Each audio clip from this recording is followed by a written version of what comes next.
Corona से जंग और इस जंग में अपनी जान को हथेली पर रखकर काम करने वाले हेल्थ केयर वर्कर्स, जानों की कुर्बानियां भी दी उन्होंने, अपनों से दूरियां भी बर्दाश्त की। इन मसीहाओं के लिए कोरोना वैक्सीन एक बड़ा रिलीफ है। पहली वैक्सीन लेने वाले वर्कर से मुलाकात करवाएंगी हमारी नुमाइंदा अरहम खान। पहले मरहले में corona vaccine front line workers को मुल्क भर में एक साथ लगने का अमल शुरू हो चुका है। इस्लामाबाद में भी चंद खुशनसीब front line workers vaccine receive कर चुके हैं। आज हम उनसे मिलेंगे और जानेंगे कि उनके जज्बात और तासुरात क्या हैं। आइए जानते हैं। पहली वेव में जब ये डिजीज़ हमारे लिए नई थी तो गवर्नमेंट के साथ बहुत ज़्यादा क्लोज हो के SAPM के साथ और NCOC के साथ मुझे मौका मिल करने का, तो SAPM साहब जो है वो मेरे काम से और इन सारी चीज़ों से वाकिफ़ थे। तो कुछ दिन पहले उन्होंने कहा कि doctor Imran, as I have seen you working, मैं चाहता हूँ कि you should be the first person in Pakistan जिसको जो है वैक्सीन लगे। प्रोपेगेंडे पे कान मत धरिए और अपने आप को, अपनी फैमिलीज़ को सेफ कीजिए। 5 बजे मुझे वैक्सीन लगी और तकरीबन 8 बजे मैं रनिंग के लिए जाता होता हूँ।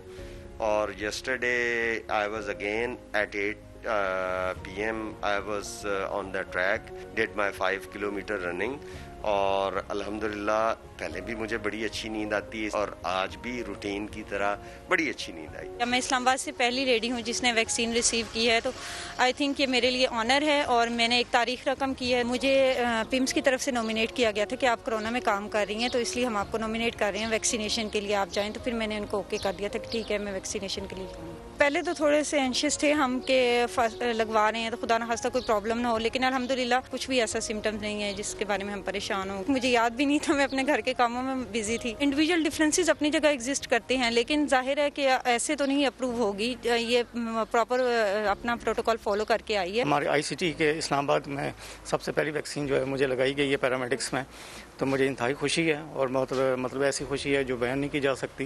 डिपार्टमेंट की भी प्राइड है इसमें। बड़े फ़ख्र से ये बताने के लिए मतलब तैयार हूँ कि मैंने जब से वैक्सीन लगाई है थोड़ी देर के लिए भी रेस्ट नहीं किया और मुसलसल जो है वो मैं मुझसे रूटीन के काम में मसरूफ़ हूँ, रूटीन का काम करूँ और अभी तक मेरी तबीयत बिल्कुल ठीक है, कोई उसमें प्रॉब्लम नहीं है। तमाम लोगों को ये कहूँगा कि ये हमारी हिफाजत के लिए है। कोविड वैक्सीन जो है वो लगवाएं सब। कोरोना को भगाना है तो वैक्सीन लगानी है। वैक्सीनेशन मुहिम अब रुकेगी नहीं, लेकिन आपने किसी प्रोपेगेंडा पर ध्यान बिल्कुल नहीं देना है। कैमरामैन फैसल मसूद यूसुफ के साथ अरहम खान, समा, इस्लामाबाद। वैक्सीन के जरिए मोहलिक वायरस को खैराबाद कहने का वक्त आया तो पेशावर के मसीहाओं ने क्या किया, खुद को पेश कर दिया। किस तरह से अब्दुल रहमान ने रिपोर्ट तैयार की है, आज आपको दिखाते हैं। पख्तूनख्वा में कोरोना वायरस के खिलाफ फ्रंट लाइन पर लड़ने वाले डॉक्टरों और तिबी अमले को कोरोना वैक्सीन की फराहमी शुरू कर दी गई है। इस हवाले से जानते हैं कि उनका क्या कहना है।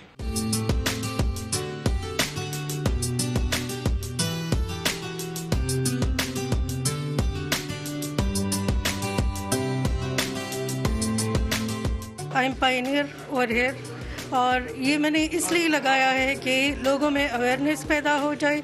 मैं कोरोना गुजार चुकी हूँ, मेरी फैमिली गुजार चुकी है, मेरे फादर की डेथ हुई है कोरोना से, लेकिन मैं फिर भी लोगों की मोटिवेशन के लिए कि मैंने वैक्सीन लगाई है। मैंने वैक्सीन ले लिया है, मुझे बिल्कुल कोई खौफ नहीं है, कोई टेंशन नहीं है, बिल्कुल नॉर्मल रिलैक्स्ड हूँ और मुस्तकबिल में मैं बहुत अच्छे अज़म के साथ काम कर सकती हूँ।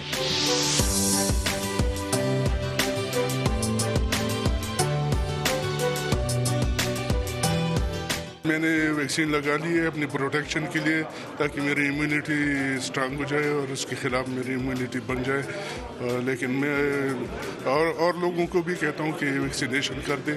मैंने तो अपनी प्रोटेक्शन के लिए किया है, लेकिन मैं फिर भी दूसरों लोगों को कहता हूँ कि मैं एहतियात करूँगा कि मुझसे किसी और को न लग जाए। कोरोना वैक्सीन कोई लगाए तो प्रिवेंशन हो जाएगी और कॉन्फिडेंस के साथ काम करेंगे। लेकिन कोरोना वैक्सीन के बगैर भी हमने 3 फरवरी 2020 से पूरे पाकिस्तान में सबसे पहले इस पुलिस अस्पताल ने, पेशावर ने यह काम शुरू किया था।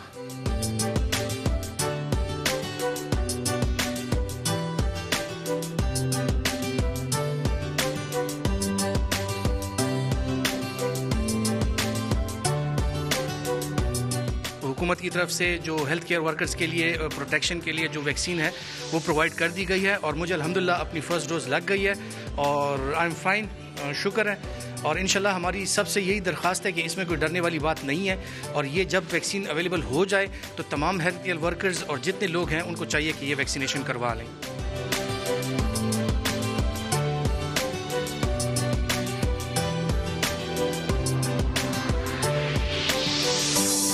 कोरोना वैक्सीन लेने वाले डॉक्टर और तिब्बी अमले का कहना है कि उन्हें कोई खौफ नहीं और इंशाल्लाह वो पहले से ज़्यादा मुस्तैदी के साथ अपने फ़राइज़ अंजाम देंगे। लाहौर ने वैक्सीन दा मून हले तक नहीं वेखिया, ये मुझे इसलिए कहना पड़ रहा है क्योंकि मुल्क भर में हो रही है वैक्सीनेशन, लेकिन लाहौर के हॉस्पिटल्स में कोविड-19 की वैक्सीन मुकर्ररा वक्त पर नहीं पहुंच सकी। हॉस्पिटल्स का जो अमला है वो मुकम्मल तैयारी के साथ करता रह गया, सिर्फ और सिर्फ इंतजार। सिर्फ एक हॉस्पिटल में 250 डोजेस पहुंची। दानियाल उमर की रिपोर्ट देखिए, फिर दानियाल से इस पर मजीद बात भी करेंगे। अमले की तैयारी कराई गई, हर किस्म के इंतजामात हुए, मगर वैक्सीन की फराहमी बर वक्त ना हो सकी। रायवेंट के कोल्ड स्टोरेज से अस्पतालों तक वैक्सीन पहुंचाने का काम रिवायती गफलत का शिकार हो गया। सारे दिन के इंतजार के बाद न्यू अस्पताल में शाम को 250 वैक्सीन वायल्स पहुंचाई गई और डॉक्टर यास्मीन राशिद ने वैक्सीन लगाने का आगाज किया। लाहौर के अस्पतालों में आज वैक्सीन फराहम न होने के सवाल पर सूबाई वजीर सेहत ने मामला सेक्रेटरी सेहत पर डाल दिया। मैं कैप्टन उस्मान साहब से कहूंगी वो आपके साथ सबके साथ शेयर करेंगे कि किस तरीके से हम डिस्ट्रीब्यूट कर रहे हैं। कोरोना वैक्सीन लगवाने वाले हेल्थ केयर वर्कर्स ने कहा कि तारीखी दिन पर वैक्सीन लगने पर फख्र है। ये थोड़ी सी एप्रीहेंशन पाई जाती है लोगों में, इसी वजह से हम लोगों ने भी ये स्टेप लिया कि चलें, we should be the first one. मेरे अलावा भी जिनको लगी और मैं भी बिल्कुल हम ठीक महसूस कर रहे हैं और कोई ऐसा मसला नहीं है। पंजाब को मिलने वाली 70,000 वैक्सीन में से 23,000 से जायद वैक्सीन की बड़ी खेप लाहौर के लिए मुख्तस की गई है। हुक्काम के मुताबिक वैक्सीन अस्पतालों तक पहुंचाने और लगने में 1 से 2 रोज का वक्त लगेगा। कैमरामैन जवाद यहिया के साथ दानियाल उमर, समा, लाहौर। ठीक है, दानियल की रिपोर्ट हमने अपने नाज़रीन को दिखाई है और दानियल ही हमारे साथ मौजूद है। दानियल बताएगा, लाहौर सूबाई दारुल हुकूमत है, पंजाब जहां पर आबादी बहुत ज़्यादा है, आबादी के लिहाज से सबसे बड़ा सूबा है। लाहौरियों के साथ क्या ये नाइंसाफ़ी हो रही है? ये सोचा जा रहा है कि लाहौरी इतनी चिल कौम है, ये इतने जिंदा दिलाने लाहौर वो कहलाते हैं कि वैक्सीन ना पहुंचने पे उन्हें कोई फ़र्क नहीं पड़ेगा। आखिर मामला है क्या पसे पर्दा? महगी, जो वैक्सीन पहुंचने का मामला है ये यकीनन कल हमने सारे सूबों में देखा कि वैक्सीन बर वक्त पहुंची और वहां पे वैक्सीनेशन का आगाज हो गया, लेकिन सूबाई दारुल हुकूमत है पंजाब का लाहौर, जहां पर ये मामला सामने आया कि जो कोल्ड स्टोरेज है उससे वैक्सीन की तरसील में ताखीर हुई और कल जब नेशनल ड्राइव शुरू होनी थी पूरे मुल्क के अंदर एक साथ वैक्सीनेशन का जो सिलसिला, तो लाहौर उसमें पीछे रह गया। और जो कोल्ड स्टोरेज है जहां पर 70,000 डोजेज जो कि मिली हैं एनसीओसी की तरफ से पंजाब को चाइना से आई हुई वैक्सीन की, वो रायवेंट के अंदर ही मौजूद है, यानी कि लाहौर के पास ही वो जगह है जहां से उनको लाहौर के मुख्तलिफ अस्पतालों में देना था। 25 हेल्थ फैसिलिटीज जो हैं लाहौर की, उनके अंदर वैक्सीनेशन का सिलसिला जो है ये शुरू होना था। अब ये ताखीर हुई, जिसके बाद जो है वो हंगामी बुनियादों पर जल्द अज जल्द लाहौर के अस्पतालों में ये भेजने का काम भी शुरू किया गया। अब सिलसिला ये है कि लाहौर के चंद एक अस्पतालों के अंदर जो है वो वैक्सीन पहुंचाना शुरू कर दी गई है। अच्छा दानियाल, ये तो आप बता रहे हैं कि आप जो प्लान जिस तरह से एग्जीक्यूट किया जा रहा है, लेकिन आपको याद है कल भी मैंने आपसे सवाल किया तो लाइटर नोट पर था कि क्या चोरी तो नहीं हो गई वैक्सीन, लेकिन अब लगता है मामला कुछ ऐसा था कि खदशा था चोरी ना हो जाए, ऐसा मामला है? शोएब, सेक्रेटरी सेहत कैप्टन रिटायर्ड मोहम्मद उस्मान जो हैं उनके मुताबिक सिक्योरिटी खदशात बहुत ज्यादा थे वैक्सीन के हवाले से। वैक्सीन की चोरी होने का जो है वो खदशा था कि वैक्सीन जो है वो किसी चोरी ना हो जाए, जिस गाड़ी में वो आ रही है उस गाड़ी को हाईजैक ना कर लिया जाए, कोई जो जाली अफसर हैं वो कहीं वैक्सीनेशन रिसीव करके उसको प्राइवेटली सेल ना कर दें। तो उनका कहना था कि हमें सिक्योरिटी खदशात की वजह से पुलिस का ताउन हासिल करना पड़ा, जिसकी वजह से जो तमाम तर ये चीजें हैं इनमें ताखीर हो सकती है। और उनका मौक़िफ़ ये था कि इस वजह से जो है वो हमने बहुत सेफ एंड साउंड तरीके से जो रजिस्टर्ड हेल्थ फैसिलिटीज हैं वहां तक पहुंचाने की कोशिश की है। लेकिन दूसरी जानिब जाहिर है हेल्थ केयर वर्कर्स अपने अपने अस्पतालों के अंदर इंतजार करते रहे। कल के तमाम वैक्सीनेशन सेंटर्स तो तैयार थे, लेकिन हेल्थ केयर वर्कर्स को जो है वो वैक्सीन कल मैसर नहीं आ सकी। जी ठीक है दयानाल, बेहद शुक्रिया, आपने हमें इस सिलसिले में अपडेट किया।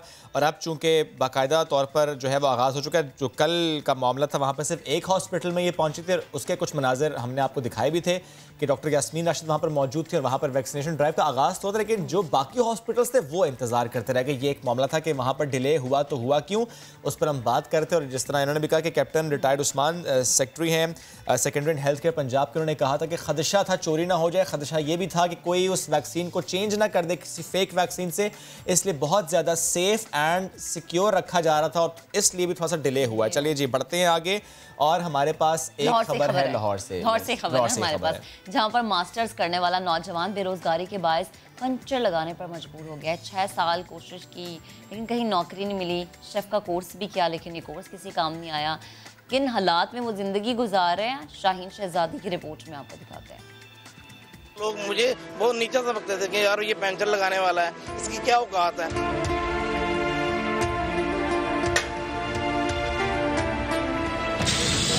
आंखों में बड़े बड़े ख्वाब सजाए ये है धर्मपुरा का रिहायशी नदीम, जिसने मेहनत की, डिग्रियां ली, मगर जिन हाथों ने उम्र भर कलम थामने की ख्वाहिश की थी वो हाथ आज मुशक्कत कर रहे हैं।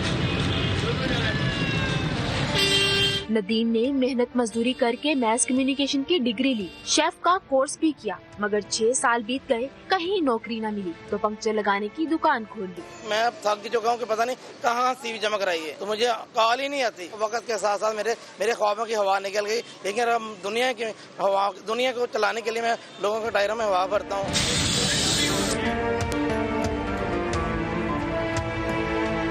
शहर के चौक चौराहों में नदीम जैसे कई पढ़े लिखे दीगर अफराद भी दिहाड़ी की तलाश में नजर आते हैं। पढ़ लिख के कुछ बनने की ख्वाहिश दम तोड़ती जा रही है और बेरोजगारी नदीम खान की तरह जाने कितने जवानों की हसरतों का जनाजा निकालेगी। कैमरामैन खुरम फयाज के साथ शाहीन शहजादी, समा, लाहौर।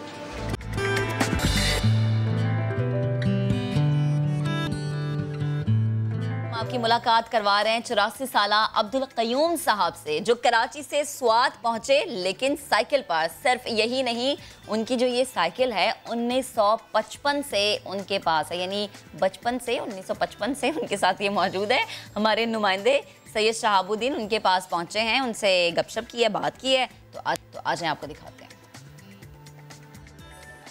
जी बिल्कुल, हिम्मत जवां हो और हौसला बुलंद हो तो मंजिल तक पहुंचने के लिए उम्र भी आड़े नहीं आ सकती, और ये सच कर दिखाया है स्वात की तहसील कबल के गांव सिरसिने के 84 साला अब्दुल कयूम बलाला ने। अब्दुल कयूम बलाला ने फरवरी 2017 में साइकिल पर सफ़र किया, पूरे पाकिस्तान घूमे, कराची तक गए। इनका ये सफ़र कैसे रहा, इनसे बात करते हैं। हमारे साथ मौजूद है। अस्सलाम वालेकुम बलाला। बलाला, ये बताया कि आपने कब से साइकिल पर सफ़र करना शुरू किया और जो कराची का सफ़र था वो कैसे रहा? मैंने साइकिल का इस्तेमाल सन 55 शुरू किया और वक्त बहुत तो काफ़ी पूरी स्वात में घूमा हूँ, या मुनेर और पेशावर तक, लेकिन कराची का सफ़र तो मुझे बहुत इंटरेस्टिंग लगा, बहुत अच्छा था। और ये चाहता हूँ कि अल्लाह करे कि इससे आगे चलो। ये बताया कि ये जो सफ़र था आपने 9 फरवरी को शुरू किया 2017 में, और आपने अभी हमें बताया कि 25 फरवरी को आप कराची पहुंचे। तो कौन कौन से रास्तों से आप गए और रास्ते में क्या मुश्किलात भी पेश आई? रास्ते में कोई मुश्किलात तो नहीं पेश आई थी, अलबत्ता कोहाट में, जो मैं कोहाट जा रहा था पेशावर से, तो टनल में जाने की इजाज़त नहीं थी, और वो तो मुझे मालूम नहीं था कि चलो आप पुराने रास्ता इस्तेमाल करना चाहिए, और टाइम भी कम था। तो इसलिए उस टनल वाले सुजुकी ने 400 रुपये मुझसे लिया और सिर्फ टनल पास किया। ये मुश्किल थी, फिर तो कुछ ख़ास मुश्किल सामने नहीं आई थी, सिर्फ वैसे ही मुश्किल मालूम हो रहा था कि मैं रात कहाँ गुजारूँ। इत्तेफाक ही था कि जगह जगह वो ये रास्ता खाली है, इस पे आबादी नहीं है। ये कोहाट से कराची तक जो रास्ता है इस पे आबादी नहीं है, लेकिन फिर भी 10-15 किलोमीटर के फासले पर एक 10-15 साढ़े 10 या 8 किलोमीटर के फासले पर एक मस्जिद होती, एक मस्जिद होती, एक पेट्रोल पंप और एक होटल। तो मामला चलता रहा, कोई तकलीफ सामने नहीं आई। अच्छा, ये बताएं कि आपकी उम्र अब ऐसी है, 84 साल की उम्र है, साइकिल चलाना मुश्किल होता है कि नहीं, क्योंकि हिम्मत भी चाहिए होती है? मैं तो चाहता हूँ, मेरी तो जुज़ी बदन बन गया साइकिल, और मेरा तो ख्याल है कि मैं मज़ीद दूर जाऊँ, ज़्यादा दूर की, बल्कि पूरी दुनिया का चक्कर लगा सकूँ। मेरा तो ये इरादा है। पाकिस्तान तो आपने देख लिया साइकिल पर सफ़र करके, तो क्या पूरी दुनिया का भी सफ़र करने का इरादा है? क्या पैगाम लेकर जाएंगे दुनिया को? बिल्कुल पूरी दुनिया देखने का इरादा है साइकिल पे सवार होकर, और दुनिया को मैं ये पैगाम देना चाहता हूँ कि पाकिस्तान एक पीसफुल कंट्री है, एक पूरे शौक़ और कुछ जज्बा सरजमीन है। लोगों में ये इज्तिहाद का वो पैदा करता है मादा, और बहुत पीसफुल हालात है। बहुत शुक्रिया अब्दुल क़य्यूम बलाला, जिनकी उम्र 84 साल है, लेकिन हिम्मत अब भी जवां है, हौसला बुलंद है, और इनका ये जज्बा है कि वो इसी साइकिल पर सफ़र करेंगे, पूरी दुनिया देखेंगे और दुनिया को बताएंगे कि पाकिस्तान एक पुरअमन मुल्क है और पाकिस्तान के लोग मोहब्बत करने वाले लोग हैं। साथ ही उनका ये भी कहना था कि वो दुनिया को अमन के पैगाम के साथ साथ ही भी बताएंगे कि वो जन्नत नज़ीर वादी स्वात का रुख ज़रूर करें और इस वादी के सैर करें। तो जनाब शहर कायद का रुख करते हैं। कराची का जब हम नाम लेते हैं बहुत सारी चीज़ें जहन में आती है, लेकिन यहाँ पर समंदर भी है, और अब इस समंदर में हर किस्म का स्पोर्ट्स हो रहा है, हर किस्म की स्पोर्ट्स एक्टिविटीज़ हो रही हैं, जैसा कि पैरासेलिंग, जेट स्की, इसके साथ साथ वाटर स्कीइंग, विंड सर्फिंग, पैदल बोर्डिंग, डोनट बोटिंग।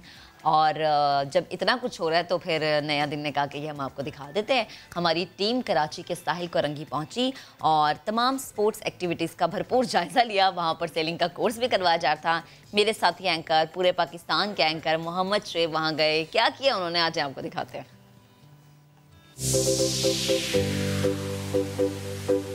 एडवेंचर की कोई हद नहीं होती, हद तो समंदर की भी नहीं होती और हद तो फजाओं की भी नहीं होती। एडवेंचर हो समंदर पे, एडवेंचर हो फजाओं में, तो क्या ही बात है। ये सेगमेंट होगा एडवेंचर से भरपूर, और आज मेरी विश लिस्ट में एक और टेक लगने वाला है, क्योंकि मैं आया हूँ वाटर स्पोर्ट्स करने के लिए। PAF यार्ड क्लब करेंगे पैरासेलिंग, जेट स्की भी होगी हमारे पास, लेकर चलेंगे आपको समंदर पर कायम मोटरवे पर, जहाँ कोई ट्रैफिक पुलिस वाला नहीं होगा, जहाँ कोई रोकने वाला नहीं होगा। थ्रिल करना है तो आइए समंदर में, थ्रिल करना है तो वाटर स्पोर्ट्स कीजिए। ये वाटर स्पोर्ट्स कितनी शानदार होने वाली हैं, आइए मेरे साथ आपको दिखाते हैं।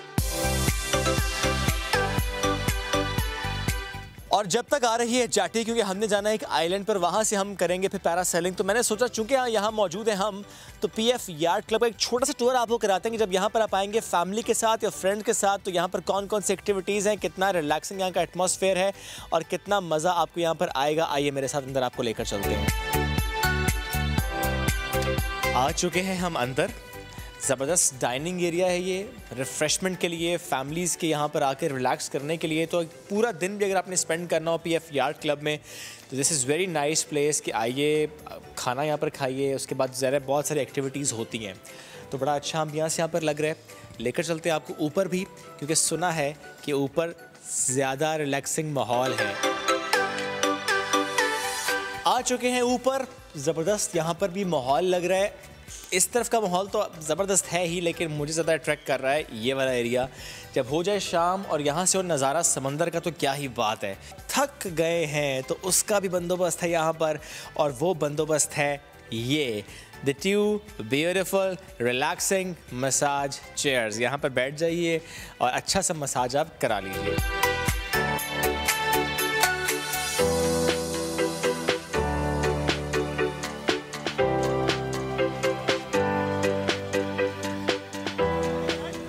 पहुंच चुके हैं हम बंडल आइलैंड पर। बंडल आइलैंड का नाम सुनते ही वो तनाज़ा याद आ जाता है जो वफाक और सिंध के दरमियान चल रहा है इस आइलैंड को लेकर। लेकिन चले तनाज़े को करते हैं गुड बाय और हम सिर्फ करते हैं आज एडवेंचर की बात, फ़न की बात, क्योंकि हम यहाँ पर आए हैं आज पैरासेलिंग करने के लिए। पैरासेलिंग करने अगर आप जा रहे हैं तो ज़रूर याद रखिए कि एक्स्ट्रा ड्रेस लेकर जाइए।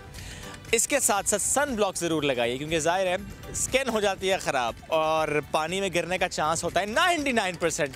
If you are that lucky 1% तो आप शायद ना गिरें पानी में, लेकिन गिरना तो पड़ेगा। देखते हैं आज कितनी बार हम गिरते हैं पानी में, चूँकि अभी सबसे पहला जो हमने थ्रिल करना है वो है पैरासेलिंग। आइए मेरे साथ। जब रेडी कहूँगा आपने रनिंग पोजीशन में रनिंग करनी है उस वक्त तक जब तक पैरा आपको खुद उठाता नहीं है। ये जो आपने ये पकड़ी हुई है सर, जब पैरा आपको उठा लेगा, खुद बैठना नहीं है, बेशक पानी आ जाए आपने रनिंग जारी रखनी है। ठीक है, अगर बैठ जाएंगे तो ये आपको घसीट के ले जाएगा। ठीक है, बोट चल रही है। ठीक है, पैरा उठ गया, आपने ये हाथ यहाँ से स्विच करके यहाँ पे आ जाने हैं। ये जो दोनों साइडों पे ये स्टेप हैं, ठीक है, ये उस वक्त आपके यहाँ पे बिल्कुल विजिबल होंगे। ठीक है, आपने यहाँ पे आ जाना है। ठीक है, इसको बचा के सर। ठीक है, ये क्विक रिलीज है। ठीक है, इस पे हाथ ना लगे, यहाँ पे आ जाए। ठीक है, ठीक है, यहाँ पे आ जाएं। उसके बाद आपने अपनी सीटिंग बनानी होगी। ओके, अगर सीट बनी हुई है तो ठीक है, वरना ये आपके पीछे सीट है। ठीक है, अल्टरनेट आपने ये जो हाथ पकड़ी हुई है, अल्टरनेट ये पकड़ा हुआ है, इसको नीचे नी की तरफ, ऊपर नहीं नीचे, ये नीचे जाएगी तो आपकी सीट बनेगी। Okay,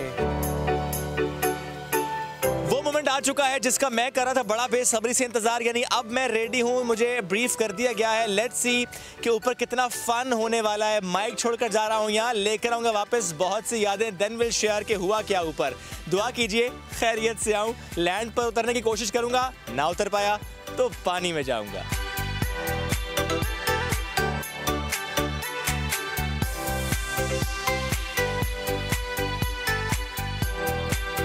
parasailing is a wonderful experience, जरूर ट्राई कीजिए, मजा आ जाएगा आपको। और कराची में है समंदर, तो क्यों ना करें वाटर स्पोर्ट्स, क्यों ना करें पैरासेलिंग, क्यों ना करें एक्टिविटीज जो यहाँ पर अवेलेबल है। पीएफ याच क्लब ने आज ज़बरदस्त दिन बना दिया कि हमने वो एक्टिविटीज़ की हैं जो हम करना चाहते थे, जो हमारी ख्वाहिश थी, जो हमने आज यहाँ पर आकर पूरी कर ली। It's amazing. पैराशूट के ज़रिए हम हैं फ़ज़ाओं में और जेटी हमें लेकर जा रही है अब वापसी की तरफ, और थोड़ी थोड़ी सी मस्तियाँ भी हो रही हैं। पानी के करीब लेकर जाते हैं, जेटी तेज़ चलाते हैं ताकि हम थोड़ा सा पानी के करीब जाएँ, डर लगे कि पानी में कहीं गिर ना जाए। गिर गए तो क्या हुआ, सेफ्टी गियर एयर जैकेट पहन रखी है हमने और ज़बरदस्त जी एक बार फिर से जा रहे हैं ऊपर। और अब हम जा रहे हैं टुवर्ड्स द आइलैंड क्योंकि अब हमने करनी है लैंडिंग। तो देखते हैं कि मेरी लैंडिंग होती है कैसी। इसके लिए अब आपको हम ज़रा दूसरा व्यू दिखाएंगे।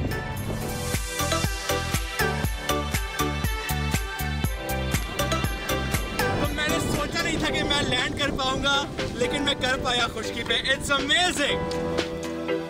थ्रिल, फन, एडवेंचर से भरपूर वाटर स्पोर्ट्स हम कर रहे हैं, बड़ा मजा आ रहा है। आप भी कर सकते हैं, लेकिन कैसे और कौन कौन सी एक्टिविटीज हैं, कब से हो रही हैं, नया क्या आने वाला है, सब पर बात करेंगे। स्क्वाड्रन लीडर हसन अकबर इस विद। अस्सलाम वालेकुम। वालेकुम सलाम। सर, बड़ा ज़बरदस्त आप लोगों ने इसको मैनेज किया, और थोड़ा सा मुझे बताएंगे कि कितना अरसा हो गया कि जब आप ये पैरासेलिंग भी करा रहे हैं और दीगर वाटर स्पोर्ट्स की एक्टिविटीज़ करवा रहे हैं। Thank you so much. ये this club is since 1928, it was Royal air force sailing club, और अब ये PF Pakistan air force yacht club है। तो काफ़ी अरसे से हम ये पैरासेलिंग करवा रहे हैं और मुख्तलिफ एक्टिविटीज़, ना सिर्फ यहाँ पे पैरासेलिंग है बल्कि बाकी भी बहुत सारी एक्टिविटीज़। सर, पैरासेलिंग हमने की, अभी ज़रा हम आगे चलकर जेट्स की भी करेंगे। आई गेस बड़े मुश्किल से नाम है, banana boat and donuts and sofa, तो वो तो हम आगे जाके एक्सपीरियंस करेंगे। थोड़ा अगर आप मुझे बता पाएंगे कौन कौन सी एक्टिविटीज़ हैं अपार्ट फ्रॉम दिस पैरासेलिंग।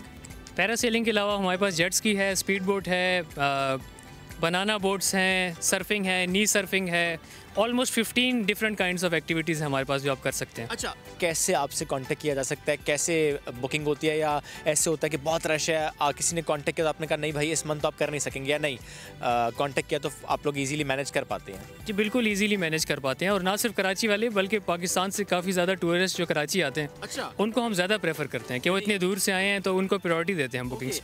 ऐसा है कुछ नया प्रोजेक्ट जो आप लोग लॉन्च करने वाले हैं? जी, इंडस स्कूबा हमारे साथ रजिस्टर्ड है। हमने स्कूबा डाइविंग लॉन्च कर दिया और उसके अलावा काइट सर्फिंग हम लॉन्च करने लगे हैं। अब हम आपको लेकर चलेंगे कि जेट स्की और जो उन्होंने नाम लिए मुश्किल से बनाना बोट है, डोनट है और बड़ा कुछ है। देखते हैं, अभी तक तो हम सूखे हुए हैं, लेकिन क्या हम सूखे यहाँ से वापस जाएंगे या कि गीले होकर जाएंगे? समंदर पे आए हो, गीले हुए बगैर तो जाओगे नहीं। लेट्स सी आगे अभी और कौन सा ऐसा है थ्रिल का कहना चाहिए सीन जो हम आपको अभी दिखाने वाले हैं। एक और थ्रिलिंग एडवेंचर के लिए तैयार हो रहे हैं हम और जाने लगे एक ऐसी मोटरवे पर कि जहां पर कोई रोकेगा नहीं। मोटरवे है वो समंदर पर और चलाने लगे हम जेट स्की। तो हम आ चुके हैं एक ऐसी मोटरवे पर जहां पर कोई स्पीड ब्रेकर नहीं है। सवारी है मेरे पास जेट स्की। अब देखते हैं कितना थ्रिलिंग ये एडवेंचर होने वाला है। आसमानों तक गए थे, अब है समंदर में, देखते हैं कि कितना मजा आने वाला है। आइए मेरे साथ।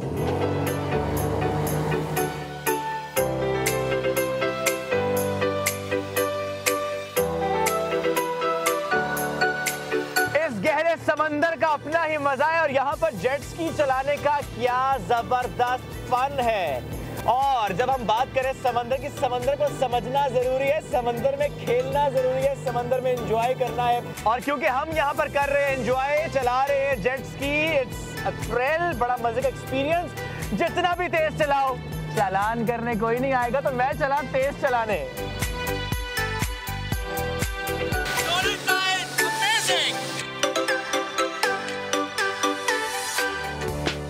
बाकी मेंबर्स को रेस्क्यू कर लिए। मैंने सोचा आए हैं यहाँ पर तो क्यों ना स्विम करके वहां जाए। तो आप आइए बोट पर और मैं करता हूँ स्विमिंग। घर में जो पानी होता है, क्या उस पानी से बिजली बन सकती है? कहने का मतलब क्या? आप घर में पानी में बिजली, तो मतलब टंकी के अंदर करंट हो जाए? नहीं, या पानी नलके से करंट लग जाए आपको? कहना क्या चाह रही है? मैं कुछ भी नहीं कहना चाह रही, मैं दिखाना चाह रही हूँ नाज़रीन। अच्छा चलिए, हम बात इसलिए कर रहे हैं क्योंकि जो चंद लम्हात पहले हमने जो जिक्र किया था कि टरबाइन से बिजली ज़ाहिर है बनती आई है जनाब, इसमें कोई नई बात नहीं। लेकिन टरबाइन से बिजली कब बनती है? जब तेज़ लहरें होती हैं, तेज़ बहाव होता है पानी का, वो दरिया का हो, वो नदी का हो, तब बनती है बिजली। लेकिन जो हम टरबाइन इस वक्त स्क्रीन पर आपको दिखा रहे हैं, ये अगर कराची के नदी नालों पर लग जाए या वहाँ पर लग जाए जहाँ फ्लो बहुत ज़्यादा कम हो, फिर भी ये पैदा कर सकती है बिजली, ये सलाहियत है इसमें। तो आज हम इस पर बात करेंगे। हमारे साथ वो स्टूडेंट्स मौजूद हैं जिनका ये फाइनल ईयर का प्रोजेक्ट था और उन्होंने बड़ा सक्सेसफुली इसको डिज़ाइन किया। मलिक मोहम्मद अली, साद, सरमद सत्तार और Zafeer Ahmed Khan is with us today. Good morning to all of you. Good morning. कैसे हैं आप सब? ज़बरदस्त जी। हमारे सेट पर भी इस वक्त सारा मामला आपने जो है सजा के रख दिया। अली, स्टार्टिंग फ्रॉम यू, ये प्रोजेक्ट था आपका फाइनल ईयर का और ग्रुप का प्रोजेक्ट था ये? जी बिल्कुल, ये हमारा ग्रुप प्रोजेक्ट था जो हर इंजीनियरिंग स्टूडेंट के फाइनल ईयर प्रोजेक्ट में आता है। अच्छा। तो हमें इसको बनाने में तकरीबन 1 साल हमें टाइम गिवन था, जिसको हमने इसको कोविड के सिचुएशन के बाद हमने इसको 6 मंथ्स के अराउंड कंप्लीट कर लिया। अच्छा, ये टरबाइन उस टरबाइन से क्या मुख्तलिफ है जो कि नॉर्मली हम ट्रेडिशनली देखते आए हैं, जो अपर एरियाज ऑफ पाकिस्तान जहाँ पर लगी होती हैं कि ज़ाहिर है वो तेज़ बहाव होता है, टरबाइन चलती है और बिजली बनती है? जी बिल्कुल, जो नॉर्मली जो टरबाइन अभी पाकिस्तान में जो लगी हैं वो बेसिकली डैम्स की सूरत में लगी हैं जहाँ पर टरबाइन लगी हैं। ठीक। ये जो हमने टरबाइन बनाई, पाकिस्तान में पहली दफ़ा ऐसा बना है जो पानी के भाव से बिजली बनाती है। तो जैसे आप नॉर्दर्न एरियाज में देखेंगे, रिवर कुनार है जहाँ पे पानी का फ्लो तो बहुत है लेकिन उसको सही से यूटिलाइज नहीं किया जा रहा, तो वहाँ पे ये टरबाइन लग सकती है। और वहाँ के जितने भी होटल्स वगैरह हैं जहाँ पे गैस हीटर्स की बहुत ज़रूरत पड़ती है और बिजली की बहुत ज़रूरत पड़ती है, ये वहाँ पे बहुत फायदेमंद काम होता है। ऑलरेडी वहाँ पर लगे नहीं हुए? नहीं, बिल्कुल नहीं। मुझे इमरान खान साहब ने कहा 350 डैम बनाएंगे और छोटे छोटे डैम्स होंगे और इस तरह टरबाइन लगेंगी। ये वही वाले हैं? उसकी कड़ी लगती है? नहीं, उसकी ऐसा नहीं है, ये बिल्कुल डिफरेंट है। बिल्कुल डिफरेंट है। वो अलग कैसे, ये मुझे बताएं कि अगर आप कह रहे हैं कि वहाँ पर लगे जहाँ फ्लो कम हो, तो क्या कहीं पर पूरे पाकिस्तान में कहीं पर ऐसा नहीं है कि ऐसी कोई टरबाइन लगी जो कम फ्लो पर बिजली पैदा कर सके? नहीं, अभी तक ऐसी तो कोई टरबाइन नहीं लगी, क्योंकि जो टरबाइंस अभी तक जो लगी है उनको एक प्रॉपर हेड चाहिए होता है और डैम्स की सूरत में जिसके लिए आपको ज़्यादा पैसे भी चाहिए होते हैं और टाइम टेकिंग भी होता है। जबकि ये टरबाइन हमने खुद 6 मंथ्स में कंप्लीट कर ली है। और अगर इसको मास प्रोडक्शन में डाला जाए इसका टाइम भी कम लग सकता है इसको बनाने में और इसकी कॉस्ट भी कम लग सकती है बनाने में। चलें, ठीक है। तो फिर आप मुझे बताएं, तो मैंने बड़ी मुश्किल से इनका नाम याद किया था, इनका नाम जफ़ीर है। अच्छा, इसमें कीमत कितनी, लागत कितनी आई, और दूसरा ये कि ये आइडिया कैसे आया? ये इसकी जो कॉस्ट है वो तकरीबन 1.5 लाख है। 1.5 लाख। और दूसरा जो आइडिया इसका आया वो ये कि जब हम लोगों को फाइनल ईयर प्रोजेक्ट की सिलेक्शन करनी थी, तो हम बेसिकली पावर के स्टूडेंट्स हैं, पावर जनरेशन। तो हमारा जो मेन मोटिव था वो कि ऐसा प्रोजेक्ट बनाया जाए जिससे जनरेशन हो। हम पहले रिन्यूएबल सोर्सेज ऑफ एनर्जी की तरफ गए, जिसमें सोलर, विंड और हाइड्रो इलेक्ट्रिसिटी आती है। सोलर और विंड जो होते हैं वो डिपेंडेंट सोर्सेज होते हैं। विंड जैसे विंड टरबाइन विंड होता है तो चलता है, सोलर जब तक सोलर एनर्जी है तब तक चलता है। लेकिन हाइड्रो इलेक्ट्रिसिटी ऐसी है कि 24/7 चलती रहती है। अच्छा, तो फिर हमने रिसर्च करी थोड़ी, फिर हम इस डिज़ाइन के ऊपर आए तो हमने फिर इसको। अब मुझे बताएं कि स्क्रीन पर इस वक्त हम दिखा भी रहे हैं कि ये किस जगह पर आप लोगों ने बेसिकली इसका प्रैक्टिकल किया था?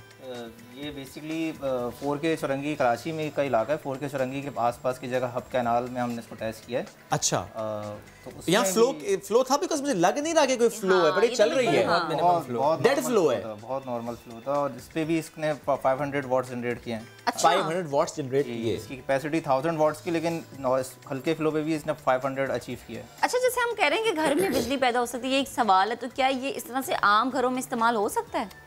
बिल्कुल हो सकता है, बस अगर आप जैसे मैं एग्जांपल दूं, कराची में फ्लैट्स बहुत हैं। हाँ। तो फ्लैट्स की जैसे वाटर टैंक्स होते हैं, बड़े बड़े लार्ज टैंक्स होते हैं उनके, तो उनमें इस्तेमाल हो सकता है क्योंकि कंटिन्यूस पानी फ्लो हो रहा होता है उसमें से। तो उसकी अगर हम आउटलेट पे लगा दें इसको, जहाँ से पानी की निकासी है उस टैंक की, तो ये आराम से पावर कर सकते हैं 1 या 2 घर को। अगर इसके बड़े यूनिट बनाए तो आराम से पावर हो सकती है। 1000 वॉट है। 1000 वॉट का मतलब तो ये हुआ कि अगर बाकी सब चीजें छोड़ भी तो इस्त्री चलेगी इस पे, इस्त्री चलेगी इस पे, बिल्कुल सही। और सबसे ज्यादा कॉस्ट जरूरी है ये इस्त्री चले। और मर्द इसलिए परेशान होते हैं क्योंकि सबसे ज्यादा बिजली वो खा जाती है। अच्छा, ये बताएं कि अगर ये इम्प्लीमेंटेशन इस तरीके से होता है कि जिस तरह आपने कहा घर में अगर वाटर टैंक के आपने एग्जिट पर लगा दी, या फॉर दैट मैटर किसी और जगह पर आपने लगाया जहाँ से पानी का फ्लो है, बेशक स्लो फ्लो भी है और बिजली पैदा होती है, चूँकि इसकी आपने 1.5 लाख बताइए मुझे कॉस्ट, तो इससे यूनिट जो है कितने का पड़ेगा अगर ये इम्प्लीमेंट होता है? तो यूनिट अगर हम फॉर एग्जांपल बात कर लें कराची की, अगर हम लोग बात कर रहे हैं तो हमें के इलेक्ट्रिक का यूनिट जो है हमारे पास वो 18 समथिंग का कुछ आता है। 18.75 रुपीज़ का एक यूनिट है। तो अगर हम इसके रिटर्न ऑन इन्वेस्टमेंट देखें, इसकी 1.5 लाख रुपए इसकी एक बार की इन्वेस्टमेंट है, उस पर ये अपने जो इसका जो ओनर होगा उसको ये अराउंड 6 मंथ्स में इसकी कॉस्ट रिकवर कर देगा। अगर ये दिन के 12 किलोवाट आवर बना रहा है, मतलब 12 यूनिट ये दिन के बनाता है, तो अगर महीने में आप हिसाब लगा लें तो 360 यूनिट्स ये बना रहा है। तो ये एक अच्छा जो है यूनिट्स का फिगर है, और आम नॉर्मल घर का इतने यूनिट्स का बिल आता है। ठीक, सही है, यानी वन टाइम इन्वेस्टमेंट है। वन टाइम जैसे सोलर पैनल में तो मामला ये होता है कि आपको समटाइम्स बैटरी भी बार बार चेंज करनी होती है, सोलर पैनल्स को भी समटाइम्स चेंज करना पड़ता है, लेकिन इसमें ऐसा मामला नहीं है। ऐसा नहीं, उनको साफ वगैरह करना पड़ता है। सोलर पैनल की मेंटेनेंस अलग है, इसमें ये बिल्कुल जीरो मेंटेनेंस है। बस क्या रिक्वायर्ड है इसके यूज़र को कि उसके पास फ्लोइंग वाटर का कोई सिस्टम हो। अब जरा चल देखते हैं कि ये एग्जैक्टली काम कैसे करता है। यहाँ पर कोई नदी नहीं है, ना K4 चौरंगी, नहीं डरने की जरूरत नहीं है, लेकिन अगर से रोटेट बनती कैसे आपको दिखाते हैं जी। देख लो, वोल्टेज देख लो। आप आ जाएं, अगर आपको आगे आना है तो प्लीज़ आप इसे साथ साथ एलैबोरेट भी करते जाएं। किस तरह से ये जो है इसके हमारे पास AC वोल्टेजेस आ रहे हैं। अब ये AC हमारा सिस्टम कुछ इस तरह से कि ये AC वोल्टेज जनरेट करता है, उसे हम कन्वर्ट करते हैं DC में। ओके। और उससे बैटरी स्टोर पे बैटरी चार्ज करवाते हैं। एंड देन उसको इन्वर्ट करके फिर हमारे पास जो बैटरी और इन्वर्टर का सिस्टम जो है पहले से यूज़ हो रहा है उसको हम इम्प्लीमेंट किया है। अब देखें ये कि DC वोल्टेज, ये कैमरे की तरफ कर दें इसको प्लीज़, नहीं कैमरे की तरफ इस तरफ। ओके, ये DC वोल्टेज बना रहा है, हाथ से घुमाने पे भी ये 66 DC वोल्ट बना रहा है। 12 वोल्ट पे बैटरी चार्ज जाती है। तो अब हम इस पे लोड चलाएंगे क्योंकि इन्वर्टर चल रहा है हमारा।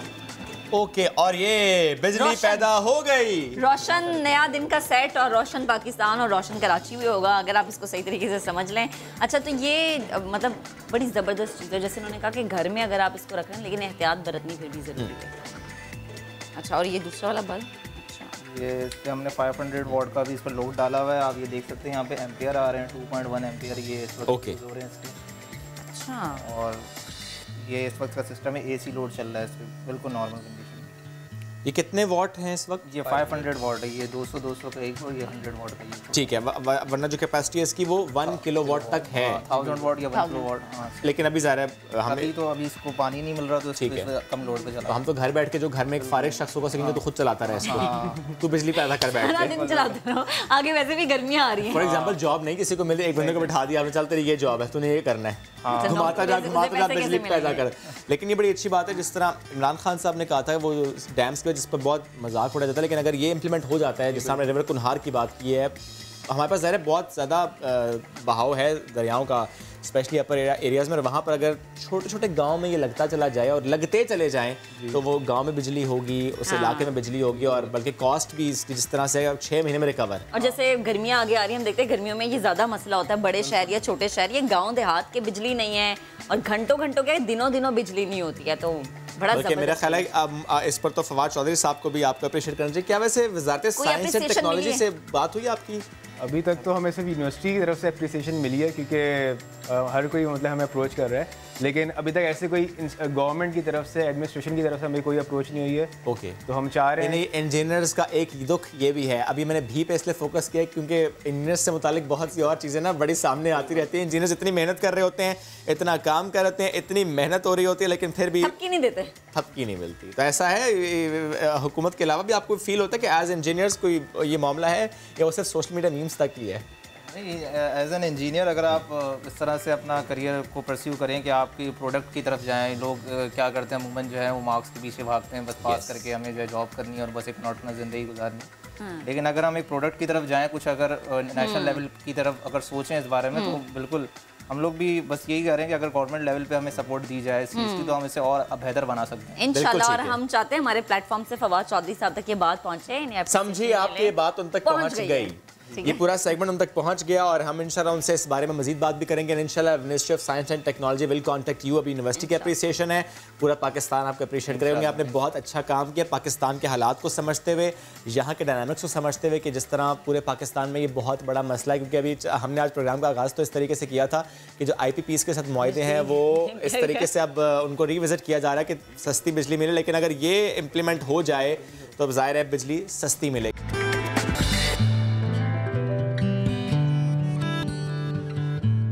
महंगाई की बात कर लेते हैं, और इस बार क्या महंगा होने वाला है? हो गया है, इतलाक नहीं हुआ ना अभी। इतलाक नहीं, लेकिन ऐलान तो कर दिया ना, ऐलान कर दिया एक ग्रुप ने। जनाब हम बात करें दूध की, कराची में दूध की कीमत में फिर इजाफा होने वाला है। इस वक्त दूध मिल रहा है 120 रुपए लीटर, और अब कहा यह जा रहा है कि वो मिलेगा 140 रुपए लीटर, आई गेस 11 फरवरी से। फार्मर्स के एक ग्रुप ने कीमतों में इजाफा मुस्तरद कर दिया है। दूध बेचने वाले परेशान हैं कि रेट बढ़ने पर इंतजामिया डेयरी फार्मर्स के बजाय उनको पकड़ने आ जाती है, और अभी तो एक ग्रुप कीमतें बढ़ाने का मुखालिफ है। फार्मर्स एसोसिएशन का कहना है कि पेट्रोल, चीनी और आटा सब महंगा हो रहा है, चारा भी महंगा हो गया है। दूसरी जानिब डेयरी फार्मर्स एसोसिएशन कराची के सदर अख्तर गुजर कहते हैं कि वो शाकिर गुजर साहब को जानते नहीं हैं। हुकूमत को चाहिए कि दूध की कीमतों पर रेट कायम करे। अब सवाल यह है कि दूध का सरकारी रेट 94 रुपये है, लेकिन पूरे शहर में 120 रुपये लीटर ऑलरेडी मिल रहा है, यानी उस पर इम्प्लीमेंटेशन है नहीं। ऐलान कैसे होता है और ऐलान कौन करता है? Dairy and cattle farm association के शाकिर उमर गुजर साहब ने हमें ज्वाइन किया इन स्टूडियो। अस्सलाम वालेकुम सर। सर, एक मैसेज आपका मैंने देखा जिसमें आपने डिटेल से बताया हुआ था कि दूध की कीमत क्या होनी चाहिए। आपने उसमें हर चीज़ मेंशन की हुई थी, और उस कीमत को अगर मैं अनाउंस करूँ सर, वो तो 170 रुपये बनती है। जी, खुर्शीद भाई ने अर्ज किया ना कि जी दूध की कीमतें 200 से भी ऊपर जाएंगी, और ये अलार्मिंग सिचुएशन है national food security and research के लिए। लाइव स्टॉक सेक्टर से माला माल है पाकिस्तान, काम नहीं किया जा रहा, इदारे काम नहीं कर रहे, और अपने जानवर की दूध देने की सलाहियत को भी बढ़ाने के लिए कोई इक़दामात या कोई प्रोग्राम शुरू नहीं किया गया अब तक। नस्ल कशी को रोकने के लिए कोई प्रोग्राम नहीं किया गया अब तक। ये महकमा लाइव स्टॉक चारों सूबों का काम है, और दूध की कीमतें कम भी हो सकती हैं। आप कह रहे हैं कि 200 से ऊपर जा सकती है, लेकिन ये जो आप शिकवा कर रहे हैं ये आपने किसी और के सामने रखा?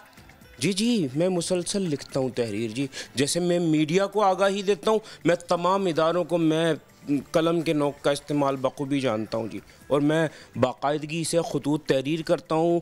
मैंने बारहा इमरान खान साहब को, नवाज शरीफ साहब को, तमाम वज़राए आज़म को, सदर पाकिस्तान को, और बशमूल इदारों को, नेशनल फूड सिक्योरिटी को भी हमने, और तमाम सियासी जमात को भी खतूत लिखे हैं कि जी हम खुराक की शदीद कमी का शिकार हो सकते हैं, जो सूरत हाल है।